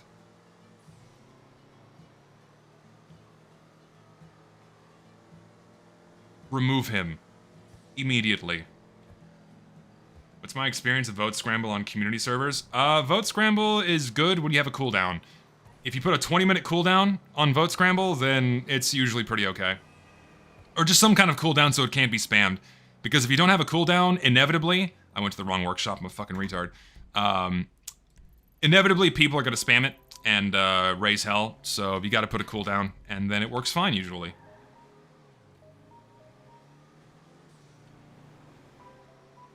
Thank you, Gary, I appreciate it.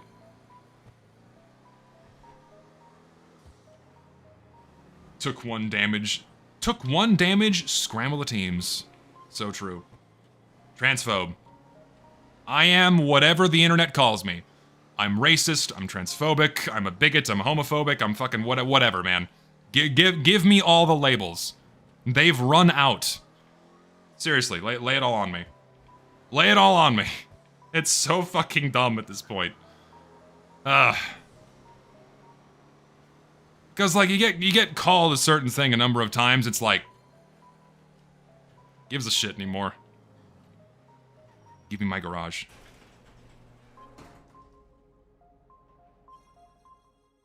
I'm not spider phobic. Spiders don't bother me. Well, so long as they're not too big and don't bite me. But if I see a spider, I don't flip out. I am pog phobic. Depends where the... Okay. Fat has a place on a woman's body. It just depends on where it is. If it's around the butt, then I am not pog phobic.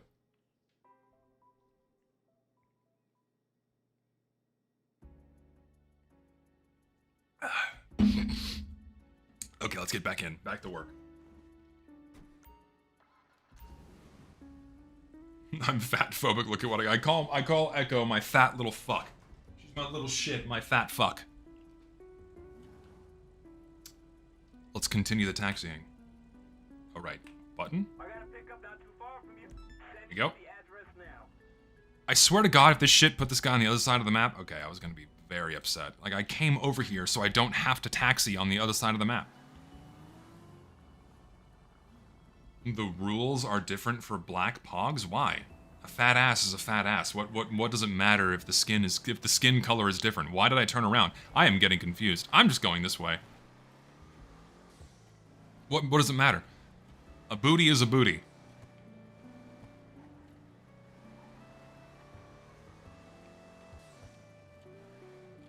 I heard reports that I cried watching Sword Art Online. I've never watched it. I've never seen it. I know people like it, just never bothered. Something that's never really called out to me. Ooh. There we go. Someone said good, then someone said watch it. I don't know. I have other series that I'd like to tackle first before I watch something that doesn't really call to me. What am I gonna watch now that I'm done with Ruri Rocks? I need a recommendation. What am I gonna? There was something else. Oh, Trigun. I gotta go watch Trigun. That's what I gotta do. I'm doing that one next. Reorganizing things on my list. I did cry to Toradora. That one got me. It did. I'm a crybaby. That one got me. Toradora is just, God, it's the right kind of romance. God, it's good. I love it so much. Did you say Elfen lied? I've seen Elfen lied. I'm assuming that's what you mean by Elven lie. Elfen lied. I have watched it and I read it. It is a fever dream. It is the wildest shit ever. Fucking Elfen lied is a, wow. It starts so cool, but it just devolves into this incomprehensible mess. Ugh. Elfen lied. However you say it. Just, my god. I don't want to watch Jujutsu Kaisen. It just doesn't. That's also one that doesn't appeal to. I got to finish Mob Psycho. I started watching that one, and that one was thoroughly entertaining. I got to go back and finish that one still. And what other ones are there that I've started but not finished? Trying to think. Chainsaw Man is another one where I'm kind of like flip-flopping between, do I read it? Do I read it? I need to read it. I don't want to watch it, I want to read it. It's like, do I read this? Do I read this? It's just kind of, it seems okay, but I don't know. I'm kind of, I consumed a lot of shonen shit when I was younger, and now that I'm older, it just doesn't really call to me much anymore. I need something with, I don't know, something not that flavor.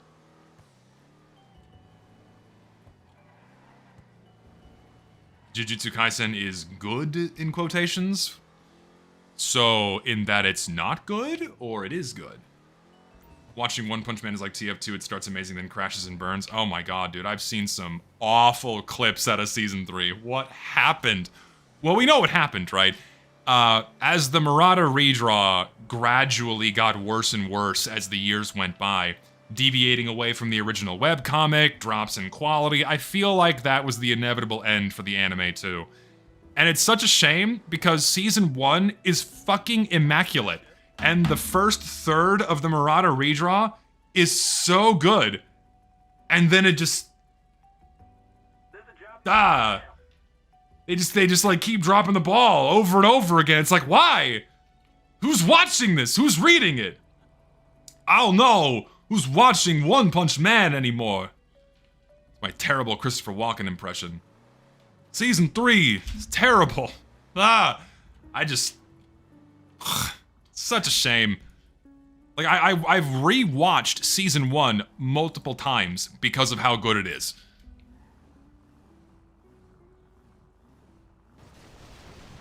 Not trying to trash anyone, but Jujutsu Kaisen feels like an anime made for post-pandemic weebs. It is very, from what I hear, it's very easy to get into and easy to follow, but does it make it inherently bad? Probably not. Have I considered living in Europe? You'd be the tallest? No, there's a lot of tall people that live in Europe. What are you talking about? Like, the northern countries have a lot of tall people.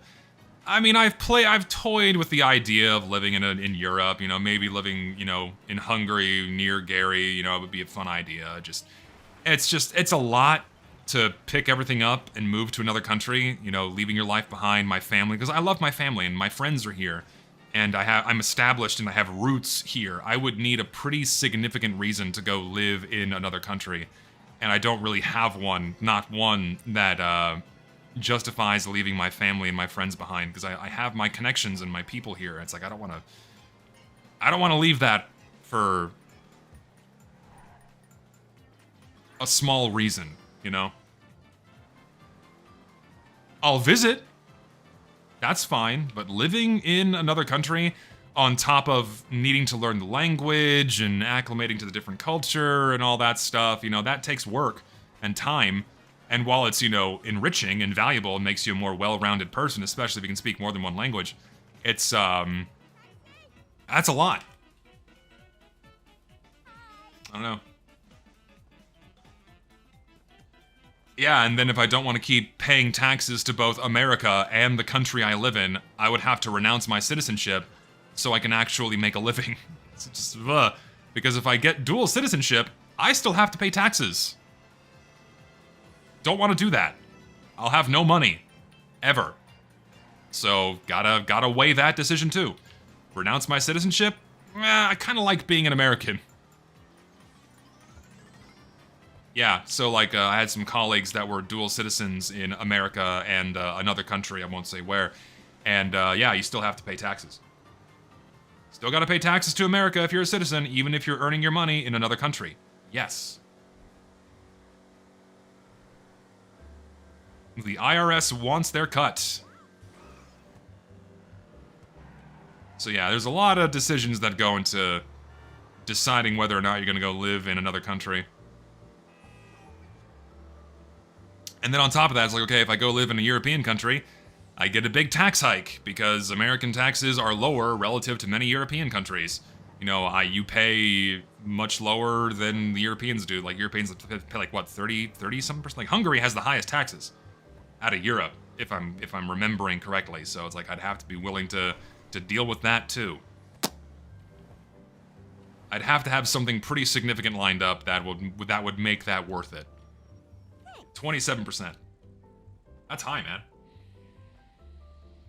Wasn't Murata wasting a ton of time constantly redrawing stuff for the One Punch Man manga recently as well? I mean, he would go back and redraw things sometimes. I honestly completely dropped the redraw like 2 years ago at this point because it just, like, when they butchered the Garo fight, done. Awful. If they had done a one-for-one recreation of how the fight went in the webcomic in Murata style, holy shit, that would have gone hard. But then they made it this intergalactic cosmic battle with galaxies and planets and shit. It's just, it completely ruined the tone and the purpose of that fight's existence. Like, it was so well handled in the webcomic, and the fact that they just did something completely different in the redraw is so disappointing. And then, like, when it was so goofy and over the top, I'm like, no, that's not what this is meant to be. And it just, was such a shame.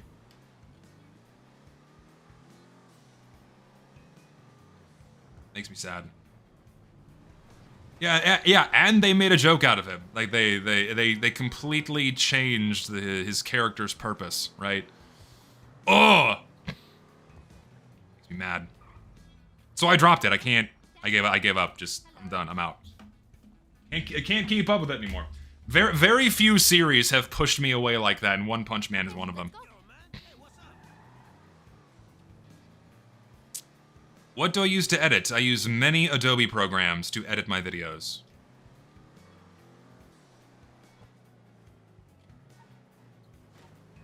They work for me, though I am trying to slowly get away from using Adobe programs.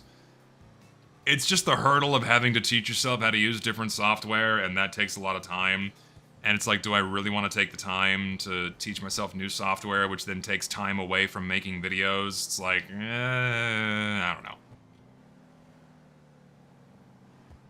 Woogie, I'm gonna fucking slap you through my screen right now. Back in 2015, it was worshipped due to being pretty colors, and nowadays people only care about it due to power scaling. Yeah, it's... Like, stupid power scaling can be fun, but it can be so very easily mishandled like they did in One Punch Man, where it's just, it's so ridiculous. So comedically ridiculous. Hate it. Thank you so much. I ripped off the Band-Aid and unsubscribed to Photoshop. I mean, there are definitely better alternatives to Photoshop out there that are free. Or equivalent alternatives, and better because you're not under the umbrella of Adobe. Do I think Texas should have bullet trains? I mean, they'd be convenient. I would not mind them. The problem is building them and then keeping them clean, because public transportation in America is usually not well maintained. And I don't know if I would trust any government, be it local, state, or federal, to fund and maintain a bullet train service. Not to mention, how many people would actually use it? Bullet train tickets are not cheap. And that's, well, speaking from my experience in Japan, bullet train rides are not cheap. So, it's cheaper than a plane ticket. But if you already own a car, why would you use it? I don't know. It'd be tricky to get some kind of well-established public transportation system here, either in the form of trains or trams or... Like, some cities in America have them, but they're very local. Texas, it could work, but, I mean, we have... I know there have been talks of, like, making a train that connects San Antonio and Austin, for example. And that could be cool, but... We already have Amtrak, but Amtrak sucks. Amtrak is terrible. Oh my god. just having a faster one-way train without stops from San Antonio to Austin, that would be convenient. But it depends on how fast it is. If it's still faster to drive, then I'm gonna drive. Granted, I-35, oh my god, I know I'm talking about local problems, but Interstate 35 right now is a shit show. Fuck, it's horrible. If you know, you know. Awful. Would I live in a city or a town in a house? I never want to live in a city. I don't want to live inside of a major city. I don't like the hustle and bustle and noise of living in a big city. I had my fill of it when I was living in Austin, and that was a little too much for me. I prefer having a house that's a little bit out of the way, in a decent neighborhood. That's what I prefer. I want a house. I don't want to live in an apartment in the middle of a busy city. Not for me. Also, just not a good place to, like, grow a family. If I want to have a wife and kids, living in the middle of a busy city, probably not the best. Gotta have room for the kids to grow and play and away from the other dangers that living inside of an inner city will bring. So definitely a house. Definitely a house, good neighborhood, good schools. Might even homeschool them, haven't decided yet, don't have kids, who knows. We'll see.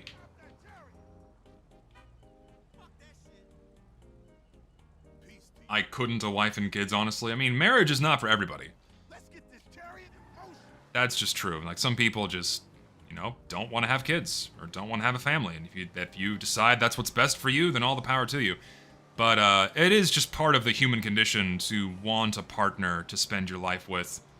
It's kind of hard to avoid that, especially as you get older. Like, when I was younger and really didn't give a shit that much, it's like, whatever, I'm fine. But, like, now that I'm 31, it's like, I gotta get on that, you know? It's like, well, not getting any younger.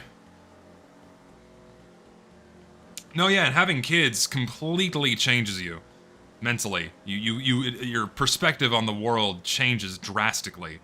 Like, now you have this little human to take care of, or you have this inexplicably deep connection with, and it's like your behavior and the way you treat the world becomes changed drastically.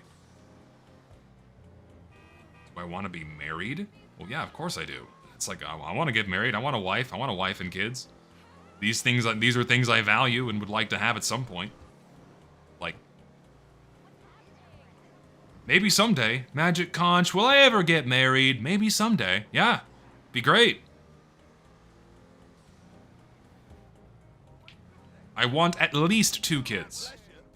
Preferably 3. Because being an only child sucks. I got a customer for you right Would I invite Lucid to my wedding? Yeah, probably. I would invite as many of my friends as I can. And if they can't show up, then whatever, you know, it's the gesture of still inviting them, you know? It's like, hey, I value your friendship and, you know, your presence at my wedding would be great. But considering he would, you know, be living in another country and it becomes extremely difficult to do that, then, well, Still want to extend the invitation with all my friends that live in various parts of the world, you know? Because those, you know, your friends are your family. They are. Your friends are your family. Let's get this chariot in motion. No, yeah, you're exactly right. If you're inviting them, it shows, it shows more than respect and trust. It shows that you value the relationship you have with them, you know? It shows you value the people you have in your life. You know, it's like, I want you to be a part of this huge opening into this next chapter of my life. I want you to witness this and be a part of it, you know? Because we love you, buddy. You're a buddy of mine. What would be the cake? Oh, see, now we're getting... So what is y'all's favorite cake? What is y'all's favorite? What is your go-to flavor of cake? Because, like, what the wedding cake is, ultimately, is the wife's decision. Because the wife usually runs the show for weddings in America, but if I could have it my way...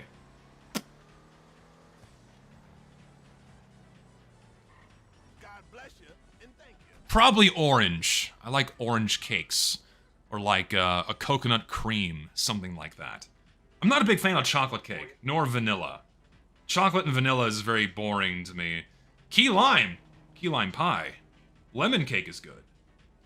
Any of those, any of the above. Coconut pineapple, also fucking delicious. Sign me up.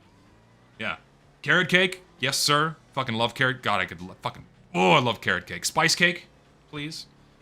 Red velvet is good. Love red velvet, because I just like cream cheese frosting. So if I have an excuse to have cream cheese frosting, then fuck yeah. If red velvet cake is the vehicle, give it to me. 100%. Just fucking send that shit my way. Gotta have it. But carrot cake, preferably, for cream cheese frosting, because, ooh, I fucking love carrot. Or spice cake, which is basically carrot cake, just without the carrots and raisins and nuts. Strawberry yogurt with some citrus flavor and sweet sugar. Strawberry cake's good. Strawberry cakes or lemon cake are just kind of like generally fruit-flavored cakes without the whole pieces of fruit. There it is, mustard cupcake. Hell yeah, dude. Still gotta do that. I gotta figure out how to set up a stream in my kitchen, and then I will definitely do that. I'll do it soon. Because it's just too funny to not do. Carrot cake without the carrot. Of course, yeah. So yeah, spice cake. Spice cake is what it is. Fucking love spice cake, man. But when you incorporate the carrots and what have you, that adds a lot of extra moisture into a spice cake. So I prefer carrot cake. Spice cake can tend to be a little bit too dense and not moist enough for me. So carrot cake, yes. Carrotons cake, yes. You know what I've had? I had purple sweet potato cake before. A cake made from purple sweet potatoes. That shit was good. I want to have that again.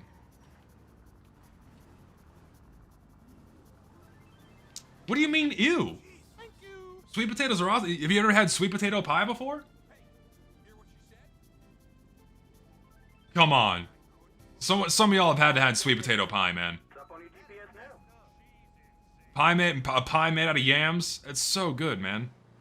And purple sweet potatoes are another variant of sweet potato. They're sweet. See you soon. No, it's like a normal like ube. Yeah, it's like normal baked cake, except it's made with sweet potatoes in the batter. It's really good. And sweet potato pie too is delicious. You hate sweet potatoes? Oh man, you are missing out on life. I'm so sorry you hate sweet potatoes. Oh, that is a crime. That is a crime. It is. It's a crime!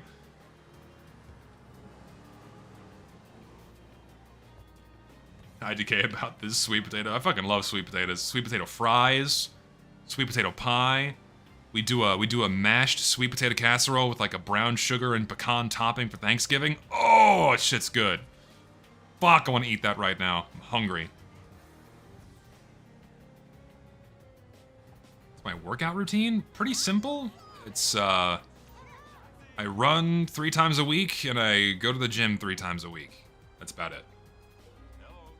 Sweet potatoes stick to the back of your throat like gunk, and I hate that. What kind of sweet potatoes are you having? I don't know what kind of sweet potatoes you're having, but the ones I have do not stick in my throat. Pecan pie is my favorite too. If I had to pick my favorite pie, pecan pie is number one. Fucking, oh, I could live off that. With a good nut to like goo, like good nut to goo filling ratio. Because some people just do all pecans with like none of the filling, and that's not very good. You got to have some of the melted sugar filling at the bottom, the gelatin, whatever it is, to balance things out. Otherwise, it's just a lump of pecans. A lump of pecans and sugar. Yeah, it is nut to goo ratio. Get your minds out of the gutter. Fucking love pecan pie, man. We had some for Thanksgiving. Oh, it was good. Echo, it's not 5 o'clock yet. You can sit there and be bitchy, but I'm not giving you that. You eat at the same time every day. She turned her back on me. You are a fat bitch. Hope you know that. Echo. Will you turn your back on me? Oh, see, there you go. Now you're looking at me. Huh? Thank you. What? You're gonna cause a traffic accident looking like that. Wanna come here? Wanna reconcile with me? Come on. There's a job needed Get up right here. now. Come on. Come on, get up here. Come on, Echo. Hey. Nope, she's just gonna stare at me.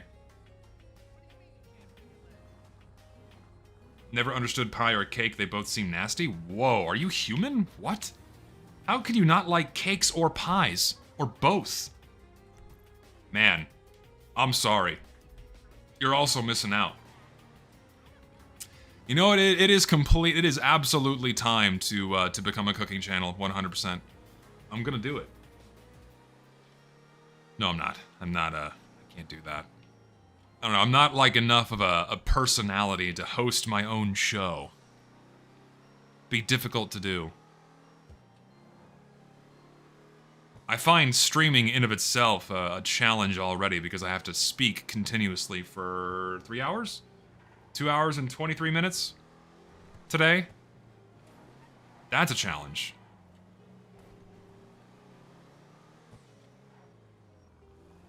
I'm playing with a whatever controller this is. Peace to you. It's a Logitech thing. It's this thing. Get this chariot in motion. You don't like muffins and other pastries that are too chocolatey. See, I get if they're too chocolatey because I'm not a big fan of chocolate pastries either. If I'm having chocolate, I prefer just like a piece of chocolate or like a truffle or something, right? If I'm having pastries, I prefer a little bit of chocolate, like a chocolate croissant.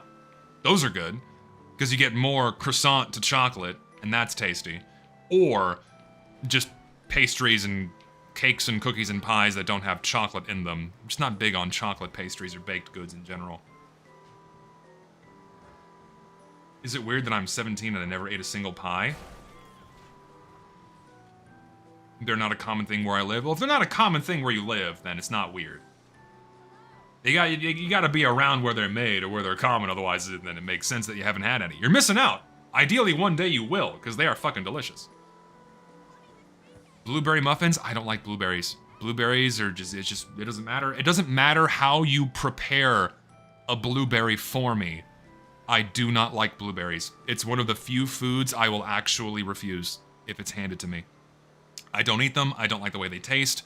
I don't like the texture. I don't like anything about a blueberry at all. Thanks for filling the silence in my room. You're welcome. I'm glad I can do that for you. But no, I don't like blueberries, man. Orange cranberry muffins, good. I like cranberries. Cranberries I fuck with. I love the flavor of cranberries. But blueberries, nope. And thank you. Blueberries are fine in smoothies. Even for me, I gotta say no, man. I do not like their flavor. I really don't. I really don't. Am I busy after the stream? Yes, I'm having dinner at the family's house tonight. Well, my sister's house. So I gotta go. European blueberries are way different. You should try them. Maybe. I'll try anything at least once. I like to consider myself an adventurous eater. I will not say I don't like something if I've not tried it. I give everything a fair shake. Food-wise. anyway. Because you can't say you don't like a food item unless you've tried it. You can't, like, judge a food visually. You gotta try it.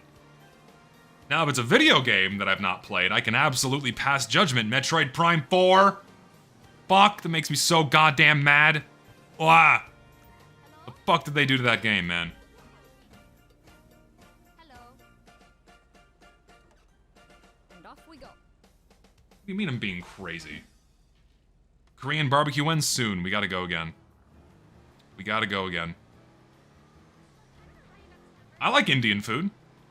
Well, as Indian food can be in America. So the Indian food that's served here in America at American Indian food restaurants is pretty fucking good. I like it. Is that genuine Indian food though? Probably not. It's got a spin of Americana on it, but it's delicious.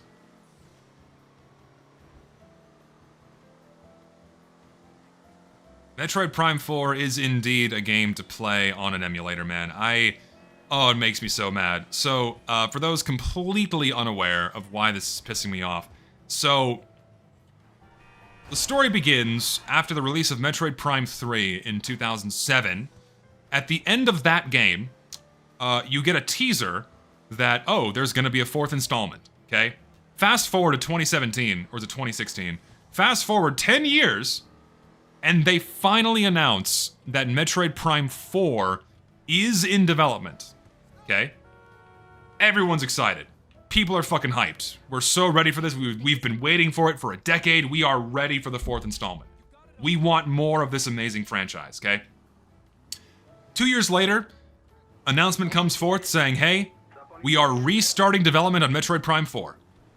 Heartbreaking. Like, shit, we've been waiting for this for so long already, and they're restarting development. God damn it, that sucks.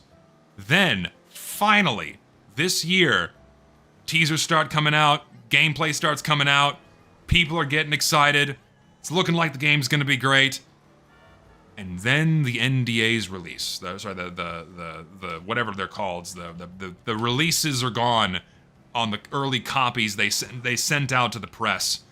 And we get the first glimpses of what this game is going to be. And the first thing we see from the gameplay teasers is this quippy, annoying, wiry guy squirming like a schoolgirl upon Samus entering the room. Just blurting out this sludge writing as he's laying on this spaceship that you're supposed to be in this dangerous environment, by the way. A huge part of the Metroid games is the environment that you're in. And this sense of danger and this sense of wonder and exploring the world and moving at your own pace and immersing yourself in that world. And she's stuck. We're gonna be here forever. Which is fine, because I'm gonna rant now. We'll see how long it takes for her to sort herself out. So we get this quippy, wiry guy who we realize we have to escort. We have to protect this guy, okay? Which is also just not a thing in Metroid. Metroid's pacing is defined by you. It's defined by the player, right? You set your own pace. You explore the world. You engage in combat at your own pace. It's all about you, right? And that's what makes the game so immersive. But here they are, inserting what is already an annoying character, and you have to protect them, okay? You have to protect them. And the entire time you're protecting them, they set the pace. Because, like, okay, you're in combat, you walk forward, okay, I killed this wave of enemies, okay, time to move forward. But they don't keep up with you. You have to wait for them. And then you could, like, go on ahead, but then, uh-oh, this other wave of enemies spawned behind you. You have to turn around, yank yourself out of your own pacing and immersion, and go back to protect them. That sucks. That's not fun. I want to explore and engage with this world on my own terms. Not this fucking annoying escort shit. And if they die, you get a game over. Done. They die, game over. Because they get downed in combat. You have to get out of the combat while you're getting shot at or attacked to heal them. Just to go back to killing shit, and then they can get downed again. And if they die, game over. Done. That sucks. That's not fun, okay? That's what we saw in the early releases, alright? And then the game comes out. And oh my god, it is so much worse. So much worse than we thought it was going to be. Because what happened? It's not just one of these guys, it's 5. 5 different fucking NPCs with stereotypical millennial writing garbage that is specifically there to ease the tension and yank you out of your immersion. For whatever fucking reason, they decided that was a good idea and appropriate for the tone of a goddamn Metroid game, okay? And they don't go away. Like, you don't escort them and then they're just gone. No, they are permanent installments in the game's story. They drive the story of the game. And the skinny, wiry motherfucker is constantly yammering in your ear the entire time, giving you hints on where to go, on the place. Oh, well, you need to go explore this place. Remember this bridge you have to go back to? Maybe you should go find this beam weapon. Fuck off. Let me figure it out for myself. Let me figure this out all on my own. Have I played Metroid Prime 4? So I've played all of the other Metroid games multiple times. Metroid is my favorite fucking franchise. It's one of the first games I played when I was a kid. I have played the entire trilogy all the way through multiple times. I adore these games. Those are my credentials, okay? I have been waiting for this game for so many years, and to be given this dumpster fire is a goddamn tragedy. And I didn't play it because after I saw that fucking gameplay preview, I'm like, oh fuck, this is gonna be bad. And so I waited until I could watch a playthrough, and I wasn't wrong. It was way worse than I thought it was going to be. Way fucking, like, the signs were there. The signs were there with the shitty, quippy Reddit guy. The signs were there of the player getting yanked out of the gameplay and the guy yammering in his ear. Like, all the signs were there that was gonna be most of the game, okay? And I was not wrong, because that happens multiple times. And the way they set up this Metroid game, like in the previous Metroid Prime games, it's like a semi-linear progression with satisfying backtracking to go back into previous areas that were inaccessible, that are, you know, with access granted as you get more power-ups and move through the game, right? And that's like the typical Metroidvania style like progression in these games.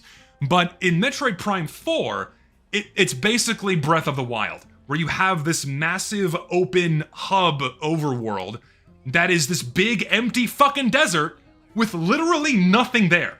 There's like 1 or 2 different enemy types in there, but it's fucking barren. There's nothing there.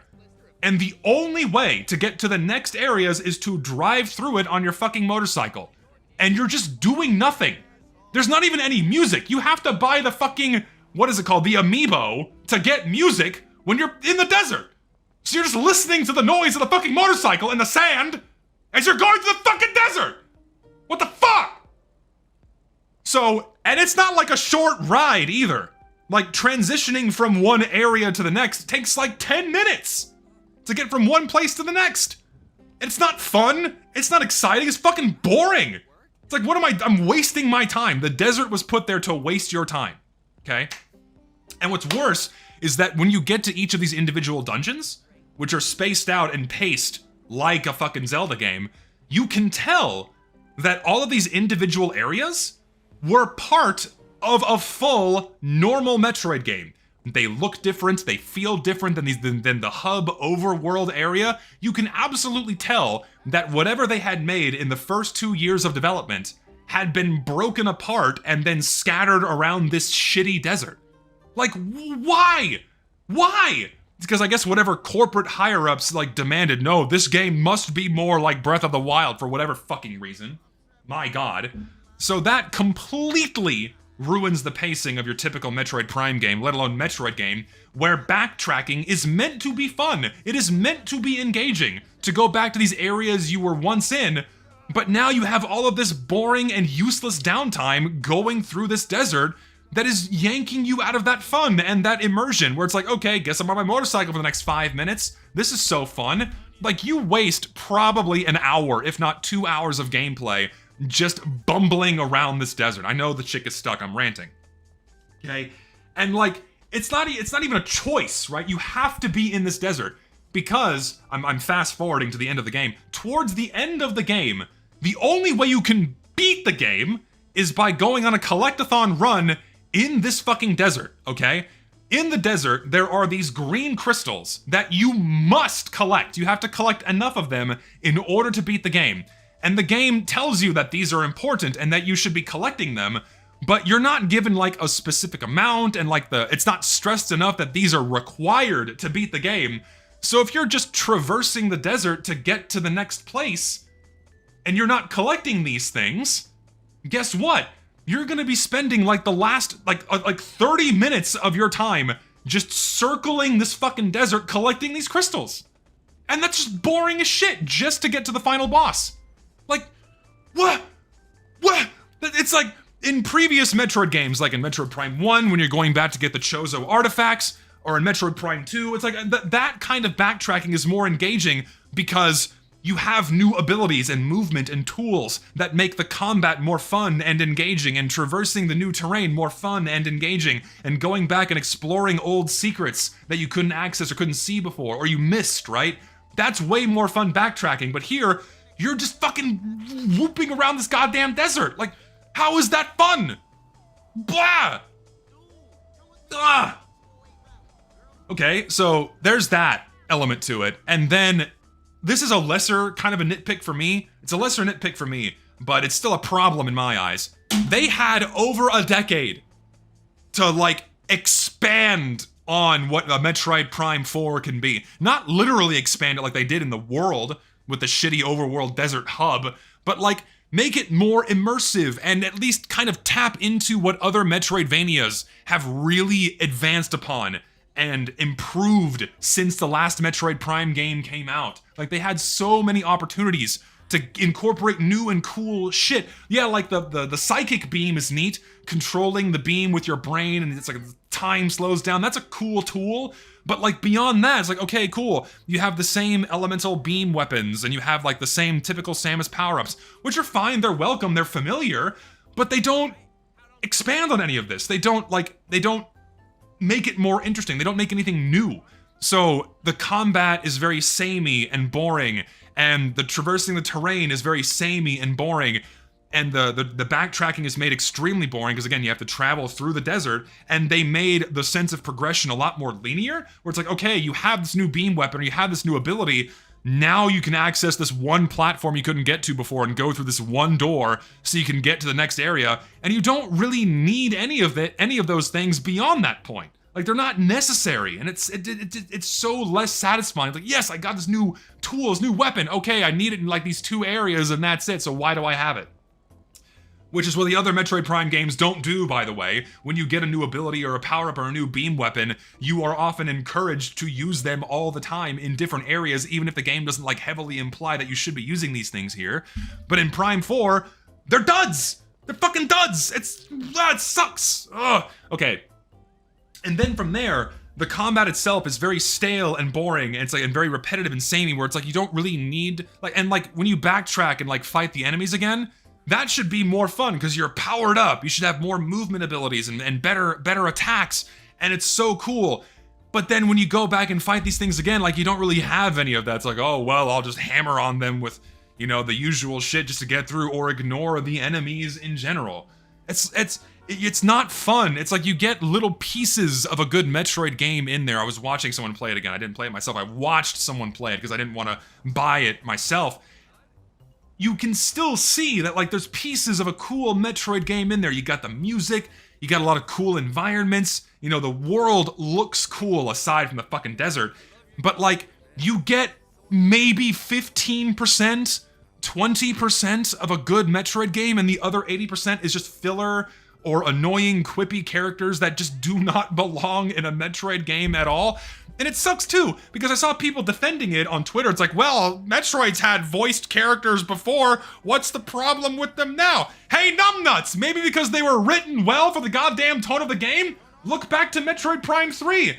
The voiced characters in that game, they were treating the world as it should have been. It was like a serious place. They're in a fucking war zone. They're not like cracking shitty quippy jokes at each other, right? It's like you have the fucking general talking to you like there's a fucking war going on down there. Go kick some ass. And then you go kick some ass. And the other soldiers that are fighting the space pirates and what have you, you know, they're kicking ass, they're taking names, they're you know, calling out to each other with the, you know, with warnings and what have you. Like all the voiced characters in that game all make sense. It fits in with the tone of a Metroid game. and then the interactions you have with the other bounty hunters, the other main characters that you have to fight later on in the game, you know, your interactions with them make sense, and their dialogue is not what drives the story. You yourself still drive the story. And yes, Metroid Prime 3 is considered the weakest of the trilogy. It's considered the most linear. It's considered the least innovative, but it's still good, right? It's still a good Metroid Prime game, and those voiced characters do not detract from that. Whereas in fucking Metroid Prime 4, they are the story. Like, you have, like, I announced the stream on Discord, I didn't forget. And it's like you have these characters, and like, okay, you crash land on this planet with them, and you have to collect them all and save them, and like, they talk at each other, and then they talk at you, but Samus is just mute. She's just like not even a fucking acknowledgement that they're speaking to her. And it's like, it's just this shitty dialogue between these characters that like, that feels like it's from a different game entirely, just stapled into a fucking Metroid game. It's like you forget that this is about saving the extinct alien race, and it's about these shitty characters. God, it's like you can't mute them. You can't mute them because you need them to finish the goddamn game. That's the worst part. It's like, yeah, you have these volume controls to turn them the fuck off, but you need them. You have to listen to their bullshit. You are forced to interact with them in order to beat the fucking game. I don't want it. It sucks! Is Prime 4 still better than Other M? They are equally as bad for different reasons. They're equally as bad for different reasons.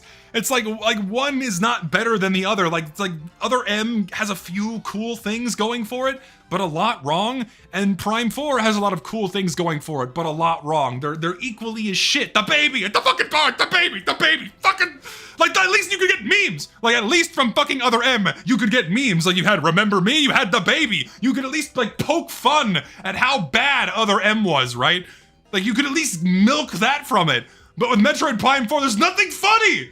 There's no meme factor here. You just have, like, fucking Nerdy McGee laying on the goddamn ship going, well, at least in my fucking cubicle anymore. Win. Fuck! It's not even, there's no humor to be pulled from that. Just, it all sucks. It is tainted and wrong. What the fuck did they do to this game? It makes me so mad. And it makes me mad because I fucking love this franchise. I love Metroid so much. I have played all these games multiple times. And then we are presented with this heaping pile of shit. I am glad I didn't buy this fucking game. I'm glad someone else either emulated it or bought it for me and played it on you and put it on YouTube. So bad. The fuck, man. Oh. Well, rant over, I guess. And then there's Sylix, right? Sylix, who is teased at the end of Metroid Prime 3 to be involved somehow, okay? And he's not really there. He's like this one little mini-boss that pops up every now and again, and that's it. Like, he has no real presence at all. Like, he's not like this big driver of the story at all. He's just kind of there. I would have loved, like, a full Prime game that expands upon the other bounty hunters that we saw in Metroid Prime Hunters. That would be cool. Can we get, like, a Metroid Prime, like a fucking Switch 2 upscaled cool remake of Hunters, but for the Switch? That would be sweet. And have all these other guys appear. Like, they brought Sylix back in. I want the other ones too.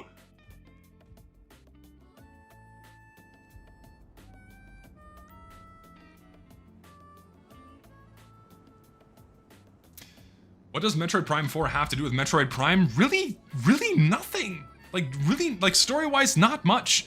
Like, the trilogy was about the spread of Phazon corruption throughout the universe, right? And then Prime 2 was kind of a bridger between those two things. But they were all loosely tied together in that way. But 4 is completely removed from that, and it's just, oh, it's so disappointing. Like yes, at least we have Dread, at least the 5th installment of the true series of Metroid 1, 2, 3, 4, and 5. Like, at least that game was solid. It was stellar. It was immaculate. But they just fucked Prime 4, fucked it harder than what they did with Other M and then fucking Federation Force, that goddamn abortion of a game. Ugh. Like, I feel like they made Federation Force because just because they could, right? They didn't need to make it. It's like, can we port Metroid Prime 1 to the DS? Fuck it, let's do it. And then they did it. And it sucked. There's a job near you right now. No, my character's not meant to be nostalgia critic. She's meant to be a taxi driver. Oh my god. So, yeah, long story short, modern Nintendo sucks, and the only Nintendo game I've purchased in the last decade is Other M. And Samus Returns for the DS. Other than that, I've not purchased any other Nintendo products.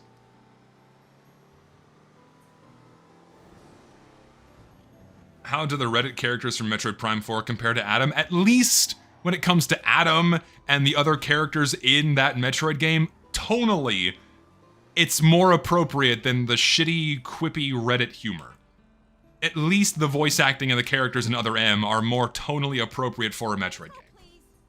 Too old for Nintendo, so I don't know what most modern Nintendo games are like. This might be a bullshit excuse, though. I mean, modern Nintendo, it's like Nintendo is so selective on when they want to make a good game, because they still can make a really good game, but they just keep doing flop after flop, or they keep doing really crappy things with their monetization practices and what have you. It's just, oof. So many screw-ups and flops where Nintendo's not a great company anymore, and they haven't been for a long time. They can still choose to make a good game when they want to, but even that seems to be more and more rare these days. So, Prime 4 and Fallout 4 share the same trait. I missed a donation, sorry, hold on. Let me pull over into the hospital. I hate this because I have to, like, adjust my window because fucking OBS is broken. Prime 4 and Fallout 4 share the same trait of having almost nothing to do with their original design philosophy. Basically, yeah. Like, you still get little pieces of what makes, like a Fallout game in Fallout 4, just as you get pieces of what a Metroid game should be in Metroid Prime 4, but it's just not good. Just not good. Oh, talking about Adam in Fusion and Dread. No, like, Adam in Fusion, like, the presence of the Adam in Fusion is totally fine. Like, Fusion is a fucking immaculate, beautiful, timeless Metroid game. It's so good. And the presence of Adam, like, he is there to drive the story, but it's still, like, it's not invasive or annoying or yanking you out of the fun. It's just good.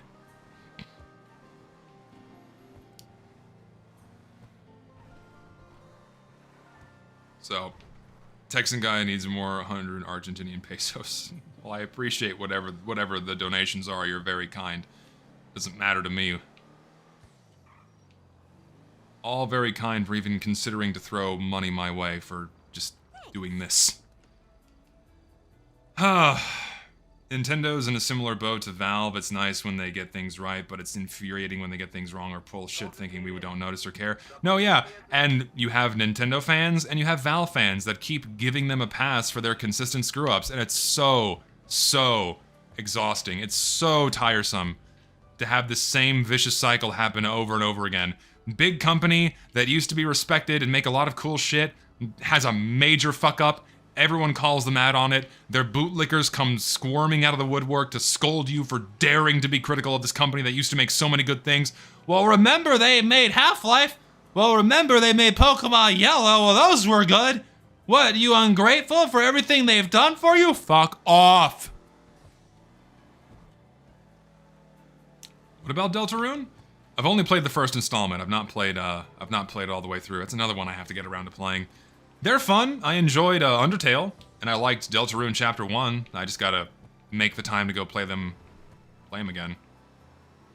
The first time I played Undertale was on an airplane on my way to Japan. I pre-downloaded the game onto my laptop, and I played it on a fucking airplane, and I beat it. Imagine what Ubisoft would have done if they had Valve fans. I mean, I don't know, dude. Let's go. It's all the same shit. Is there any game worth looking forward to anymore? I mean, not from major AAA developers. That seems to be rare. I I don't know, man. I had this sentiment last night where I miss being able to look forward to new games or new movies or, and like even new anime is difficult to get excited for because it just feels like the quality of everything is going down and down and down because people that make these things know that they can get away with less and less, like increasingly less and less they can get away with because people are still going to consume these things and watch them regardless.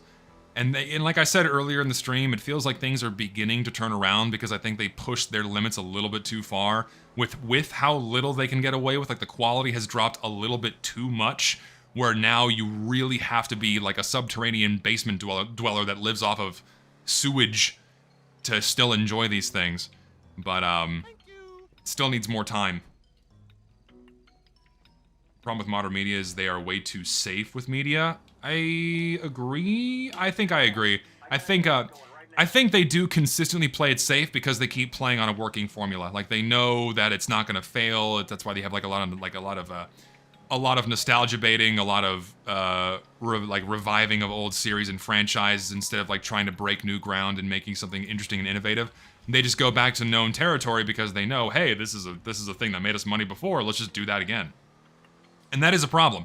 That's why we're not getting a lot of new good movies or new good series or new good games, because why create a new character or a new world or a new conflict or story when you can just pick up where the last one left off or copy and paste it again and go from there. And that creates stagnation, it creates boredom, and we really need something new to kind of yank us out of that. It sucks.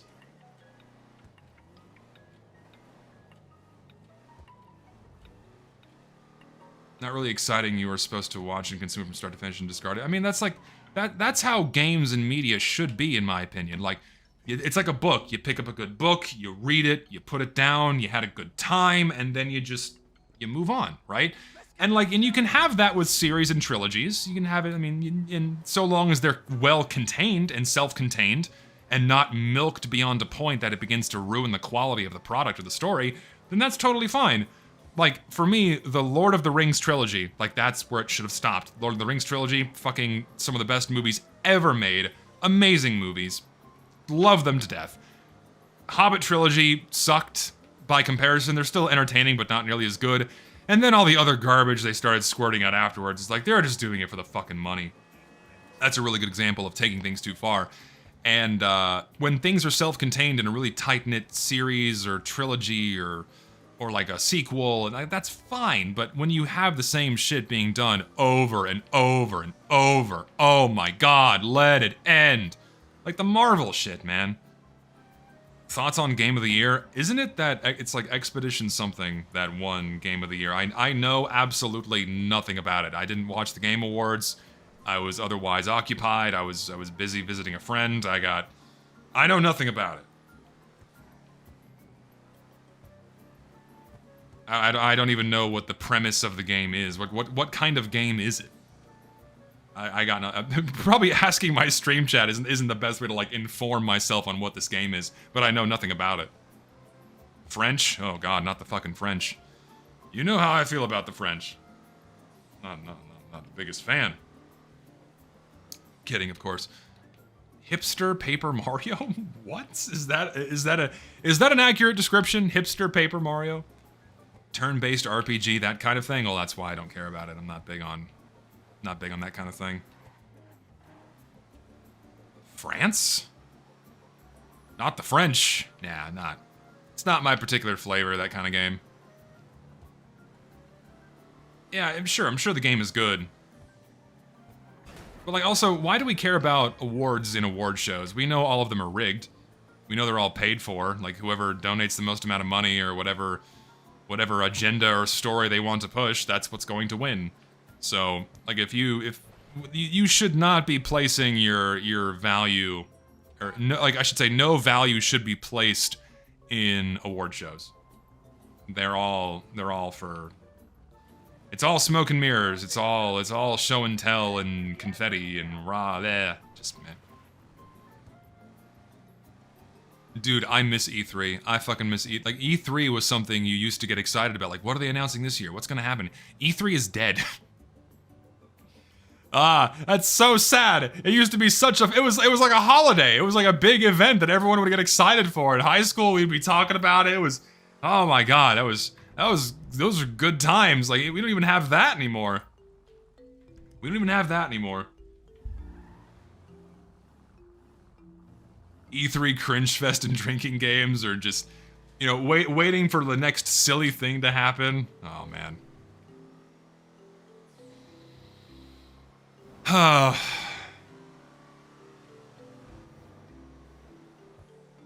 don't know, man. Just everything happens online now. Everything's online, everything's the internet. And that removes a lot of the charm. Yeah, back when they showed cool stuff at E3, it felt like that had soul and love of the video game fans. Well, yeah, because that's what you had to do in order to make money. You had to make competent products that the fans wanted to buy. Because this was before the age of widespread high-speed internet, and before the age of live service, where a game had to be good out of the box, and had to be competent with minimal errors in order for people to buy it. And if it wasn't, your game flopped and you made no money. There was no next day patch you could push out, there was no redemption you could make by continuously updating the game months or even years after release like Fallout 76 went through. None of that existed. Your game just had to be good immediately. And so, that's why you had a lot of blood, sweat, and tears poured into these games, and they were of higher quality, and they were simply better, because they had to be. But now developers know that they can push out an unfinished or half-baked product because, one, people are going to buy it anyways, and if it sucks on day one, fuck it, put out a patch, they'll fix it for you. Or fuck it, or they'll change it in order to get more people to be okay with it or something. It's just... and that's why it's so challenging to get excited for something, because like most of the time you just know it's not going to be a complete product. Of course, yeah, it's revisions, whatever, but it was largely compartmentalized into a fucking disc. You just had your disc, and that was it. The game had to be good. But as soon as everything became based on the internet, well, nothing has to be good anymore. You advertise it enough, you put a big flashy name on there, like fucking Call of Duty 97, and you get, I don't know, Robert De Niro dancing with Eminem and Nicki Minaj drinking Pepsi and Purple Flurp with fucking Godzilla wearing sneakers, and people are gonna buy your game. That's all that's needed these days. And it's unfortunate, and it makes me sad. And you don't even own your games anymore! You will own nothing and be happy. You are granted access to with a license to play your game. You don't actually own anything you have on Steam. You are purchasing licenses for access. Which is horrible. Fuck Nintendo, but what's my favorite Pokemon? I only know, like, Gen 1 and a handful of other Pokemon outside of Gen 1. When I was a kid, I really liked Entei because I thought that Pokemon movie was the shit. I went to see it in theaters when I was a kid. So Entei is cool, also because I like lions. So that's my pick. I'm going with Entei. Thank you so much. He's cool. Also, he talks. He's a big talking lion. Yeah, it's the one with the unknown Pokemon. Yeah. Before you right now. What was that? I think that was just Pokemon the movie. Wasn't it one of the first ones they made? Or if it was the first one they made? If I'm remembering correctly, it's been over 20 years. Oh my god, I'm old. Was it the third movie? Was it Pokemon 2000? I genuinely don't remember. It's been so many years. Oop. Was it the third movie?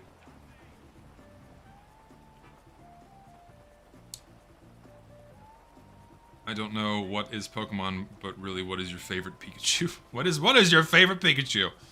I like the yellow one. I'm a fan of the yellow Pikachu. I'm a big fan of that. I know they have like different colors now in the video games, and you can like gamble for them. That's all I know about modern Pokemon.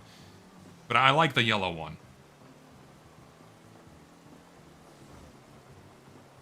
Just never got into Pokemon, man. I liked it when I was a kid. I liked the show. I thought the cards were cool because I thought the artwork on the cards was cool. I never played the actual game. I played Pokemon Ruby for like an hour because I got the game on sale used for $6. And it's like, okay, this is kind of cool, but I just got bored. I just get bored. Don't like the games that much. And then I grew out of the anime because it's very kiddie. You know, it is for kids. And just when I turned 13, 14, it's like, well, don't really care about this anymore.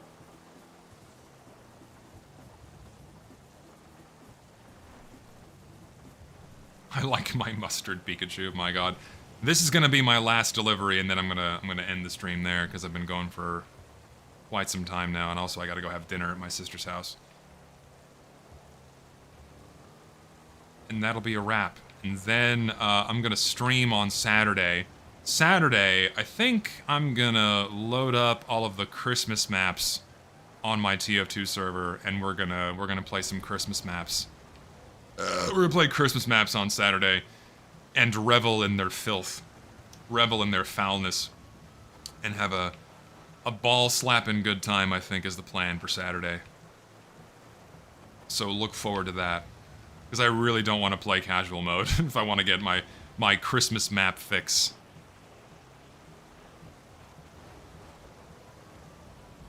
Shouldn't add pork ham or turkey ham. Do pork, dude. Turkey is, doesn't have as much flavor. Do pork. The Vor robot. It's a fucking nutcracker. Get your mind out of the gutter. Some nasty shit. Ooh, ooh. Nice.